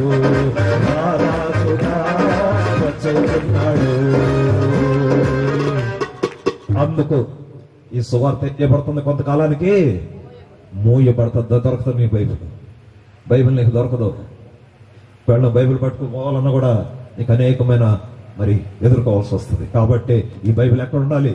నీ నోట్లో ఉండాలి, నీ మనసులో ఉండాలి, నీ హృదయంలో ఉండాలి. అందుకే వాక్యం మీద మరి నీ యొక్క దృష్టి పెట్టుకుంటున్నాడు. వాక్యాన్ని శ్రద్ధగా చదువు. ఆ వాక్యం చదివితే దేవుడు నీతో మాట్లాడతాడు. దేవుడు నీతో మాట్లాడితే నీకు మేలు కలుగుతుంది. మరి ఇక్కడ కూర్చున్న ప్రతి ఒక్కరికి, ఈ వాక్యం వింటున్న ప్రతి ఒక్కరికి, ఎక్కడ ఎంత దూరం నుంచైనా ఈ శబ్దం వినపడుతున్నంత వరకు ఎవరైతే వాక్యం వింటున్నారో మీ అందరికీ మేలు కలగాలని నేను ఆ దేవుడిని ప్రార్థిస్తున్నాను. ఎందుకంటే ఈ లోకంలో మేలు లేదు, మేలు దొరికే ప్రదేశం ఒకటే, ఏంటంటే అది దేవుని సన్నిధి. నువ్వు దేవుని సన్నిధికి రా, ఆయన పాదాల దగ్గరికి రా, ఆయన వాక్యాన్ని విను. ఆయన నోటి నుండి వచ్చే ఆ శ్రేష్టమైన, ఆ మధురమైన, ఆశీర్వాదకరమైన, దీవెనకరమైన ఆ యొక్క నిత్య జీవపు ఊటలు అనే వాక్యాన్ని నువ్వు విను. నువ్వు, నీ కుటుంబము, నీ బిడ్డలు, నీ కుటుంబం ఆశీర్వదించబడతారు. ఒక దినాన యేసయ్య అతి త్వరగా లోకానికి రాబోతున్నాడు. ఆయన వచ్చినప్పుడు మరి ఆయనతో పాటు ఆ శ్రేష్టమైన రాజ్యములను ప్రవేశించాలంటే, ఆ శ్రేష్టమైన, ఆశీర్వాదకరమైన, దీవెనకరమైన ఆ యొక్క బంగారు వీధులలో నువ్వు నడవాలంటే ఈ దినమే, ఈ వాక్యం వింటున్న దినమనే, వింటున్న సమయంలోనే ఈ వాక్యానికి నీ హృదయాన్ని లోపరచు. నీ హృదయంలోనికి వాక్యాన్ని తీసుకో, నీ హృదయంలోనికి వాక్యాన్ని అంగీకరించు. ప్రభా, ఇదిగో ఇంతవరకు నీ వాక్యాన్ని వినలేదయ్యా, నీ మాట వినలేదయ్యా, నువ్వు మాట్లాడితే మనకు మేలని తెలియదు తండ్రి. ఇది నానా మీరు నాతో మాట్లాడారు నాయన, మీరు మాట్లాడితే నాకు మేలు. అవును తండ్రి, నాతో మాట్లాడయ్యా, నాతో మాట్లాడు ప్రభువా. నా కుటుంబంలో ఉన్న ప్రతి విధ ఆకర్ల అవసరతలు నాయన, ప్రతి విధ శాపగ్రస్తమైన మరి ఏది ఉన్నా కూడా దాన్ని తొలగించండి ప్రభువా. అయ్యా, నా ఆర్థిక పరమైన ఇబ్బందులు తీసివేయండి తండ్రి. నాయన, ఇదిగో నా బిడ్డలను దీవించండి నాయన. అయ్యా, నా బిడ్డలు మరి నాయన మరి ఉన్నతమైన స్థానంలో ఉండాలి ప్రభువా. వారికి మేలు కలగాలి నాయన. ఆ మేలు కలిగేలాగా నాకు సహాయం దయచేయండి అని మరి ఒక చిన్న ప్రార్థన, నీ కోసం, నీ బిడ్డల కోసం, మరి నీ కోసం, నీ బిడ్డల కోసం ఒక చిన్న విలాప వాక్యాల్లో మరి 1వ అధ్యాయము 2:19 రాయబడి ఉంది. ఒకసారి మరి ఆ ఇంటికెళ్ళి చదవండి. ఏంటంటే, నీవు లేచి రేయి మొదటి జామున ప్రార్థన చేయి, నీ పసి బిడ్డల కొరకు నీ చేతుల పైకెత్తు అని రాయబడింది. మరి నీ బిడ్డల కోసం నువ్వు ప్రార్థన చేస్తున్నావా? ఓ తల్లి, ఓ సహోదరి, ఓ తండ్రి, నీ బిడ్డల ఉన్నతమైన స్థానాల్లో మేలుకరమైన జీవితాలు జీవించాలంటే నీ బిడ్డల కోసం నువ్వు ప్రార్థన చేయి, నీ బిడ్డల కోసం ప్రార్థన చేయి. నీ కుటుంబంలో మేలు జరుగుతుంది. దేవుడిని దీవించి ఆశీర్వదించి తన కృపలో బదులుకొచ్చుగాక. అందరం అలానే కళ్ళ మూసుకుందాం. ఈ సమయంలో నీ గమనించే ఇక్కడ ఒక సహోదరి కూర్చొని ఇందాక అంకుల్ గారు వాక్యం చెప్తున్నప్పుడే వాళ్ళ పాప మొబైల్ ఫోన్ చూస్తా ఉండింది. ఇప్పుడు ఆ సహోదరు వెళ్ళిపోయినట్టున్నారు ఇంటికి. నిజంగా నేను ఆ సిస్టర్ని అప్రిషియేట్ చేశాను. వెంటనే ఫోన్ తీసేసుకుంది. కానీ ఆ పాప కోపం వచ్చింది. అయినా కూడా ఆవిడ ఆ ఫోన్ అయితే ఇవ్వలేదు ఆ పాపకి. నిజంగా దేవుని కార్యం ఈ రాత్రికాల సమయంలో ఇక్కడ మొదలైంది. ఆమేన్, హల్లెలూయా. విన్న వాక్యాన్ని గైకొను వారు ధన్యులు. అందరు కళ్ళు మూసుకున్నాం. ఈ సమయంలో దేవాది దేవుడు, పరిశుద్ధాత్మ దేవుడు రాత్రికాల సమయంలో మనందరితో మాట్లాడింటున్నాడు. అంతకంటే ప్రాముఖ్యముగా వర్షము నాపిన దేవాదేవునికి బిగ్గరగా చప్పట్లు కొడుతూ దేవాదేవునికి గణపడతాం. సర్వమును కలుగజేసిన దేవాది దేవుడు, సృష్టికర్తల దేవుడు. ఏలియా మన వంటి స్వభావం గల మనుష్యుడు వర్షింపకుండానట్లు అతని ఆసక్తితో ప్రార్థన చేయగా 3.5 సంవత్సరములు వర్షం పడలేదు. నిజంగా దేవాదేవుని ఎంతగానో మహిమపరుస్తున్నా. మట్టి నుండి తీయబడిన మనం అడిగిన వెంటనే దేవాదేవుడు ఇంతకు మించిన కార్యములు మన జీవితంలో చేయగలడు. అయితే సజీవ యాగముగా ఈ రాత్రికాల సమయంలో నీ నా శరీరములను మనం అర్పించగలగడానికి సిద్ధంగా ఉన్నామా? పాపములోనే ఇంకనూ ఉంటూ, శాపములలో ఇంకనూ బ్రతుకుతూ, చెడు వ్యసనాలకు, కుళ్ళు కుతంత్రాలు, అసూయలు, పక్కవారు ఎదుగుతుంటే మనకు నచ్చదు, పక్కవారు బాగుంటే మనకు నచ్చదు. ఇవన్నీ కూడా మనల్ని ఒక రోజు దేవాదేవుడు తీర్పు తీర్చబోతుంటున్నాడు.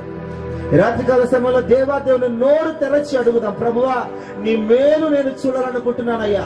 ప్రభువా, నీ మేలు నా కుటుంబంలో నేను చూడాలని, ప్రభువా నేను అనుభవించాలని ఆశపడుతున్నాను ప్రభువా అన్న వాళ్ళందరూ 2 చేతులను పైకెత్తి, దేవా నన్ను దేవా ఈ రాత్రికాల సమయంలో నాతో మాట్లాడు. ఎందుకనగా నీవు మాట్లాడితే మేలు అని నీ దీనదాసుడితో నాతో మాట్లాడావు తండ్రి.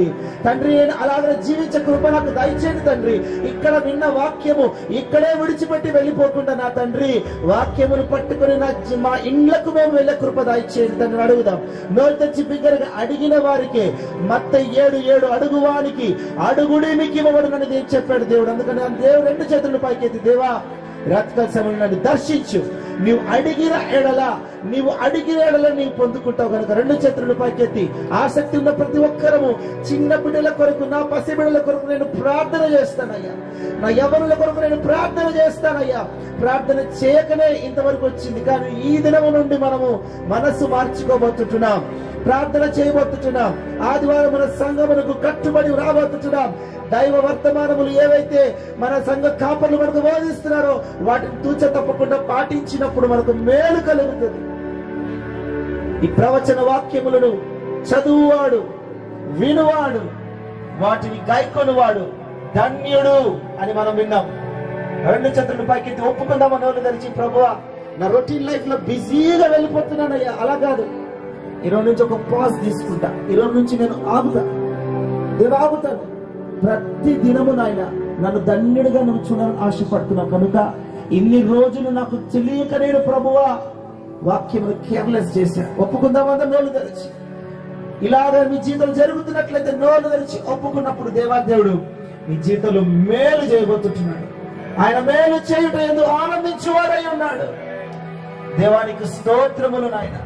పరిశుద్ధాత్మ దేవ మా మీద దయ ఉంచి, మహోన్నతుడా మా దేవ నీవే సహాయకుడు అని నేను అడిగినప్పుడు మాకు సహాయం చేసావు, నీకు స్తోత్రం. కేవలం ఈ అద్భుతాన్ని చూసి మేము ప్రభు ఆనందించడం కాదు, కానీ మా పేర్లు పరలోకములో జీవకాండమందు రాయబడే కృప ఇక్కడ కూడిన ప్రతి బిడ్డకు నువ్వు దయచేయుదువు గాక. తండ్రి నీకు స్తోత్రములు. ఎవరైతే వాక్య ప్రకారం జీవిస్తారని చెప్పి తీర్మానం చేసుకుంటున్నారో దేవుడు వారిని ఫలభరితంగా ఆశీర్వదించబోతున్నాడు. ప్రార్థన చేసుకున్నాను. కృపా సత్య సంపూర్ణ దేవా, జాలి కలిగిన ప్రభువా, మీకు వందనాలు, మీకు కృతజ్ఞతాస్తుతులు చెల్లిస్తున్నాం. మహిమ ఘనత ప్రభావములు మీకే చెల్లిస్తున్నాం నాయన. నా తండ్రి, నీ దైవదాసుని ఇచ్చినట్టు నీ దైవదాసు ద్వారా మీరు మాట్లాడిన ప్రతి మాట కొరకు మీకు వందనాలు, మీకు కృతజ్ఞతాస్తుతులు చెల్లిస్తున్నాం ప్రభువా. నాయనా, మీ బిడ్డలతో మీరు మాట్లాడిన ప్రతి మాట కొరకు స్తోత్రములు. అమూల్యమైన మాట, మీ మాటలో శక్తి ఉంది నాయన, మీ మాటలో జీవం ఉంది ప్రభువా. ప్రతి బిడ్డలో ముట్టినందుకు మీకు వందనాలు. మీ కృపలో బలపరచండి, ఆశీర్వదించండి అయ్యా. ఇంతవరకు నిలబడి ఈ సన్నిధిలో మాట్లాడిన నీ బిడ్డల ప్రభావ మీ సేవకుని ఇంకనూ బలపరిచి వాడుకోండి ప్రభావ. ఓ స్థలంలో ఉన్న బిడ్డలందరినీ దీవించి జ్ఞాపకం చేసుకున్నారు. స్తుతి ఘనత మహిమ ప్రభావాలు మీకే చెల్లిస్తున్నాం. యేసు క్రీస్తు నామమున ప్రార్థిస్తున్నాం తండ్రి, ఆమేన్. నా ప్రాణమా యెహోవాను సన్నుతించు, నా అంతరంగంలో సమస్తం ఆయన పరిశుద్ధ నామమును సన్నుతించు. నా ప్రాణమా యెహోవాను సన్నుతించు, ఆయన చేసిన ఉపకారములో దేని మరొకము. ఆమేన్. మన ప్రభువైన యేసుక్రీస్తు కృపయు, తండ్రి ప్రేమయు, పరిశుద్ధాత్మ అన్యోన్య సహవాసం ఇప్పుడు నుండి ప్రభువుకు రాకడ వరకు కూడి వచ్చిన బిడ్డలకు, దైవశాఖలకు అందరికీ తోడే ఉండి నడిపించును గాక. ఆమేన్.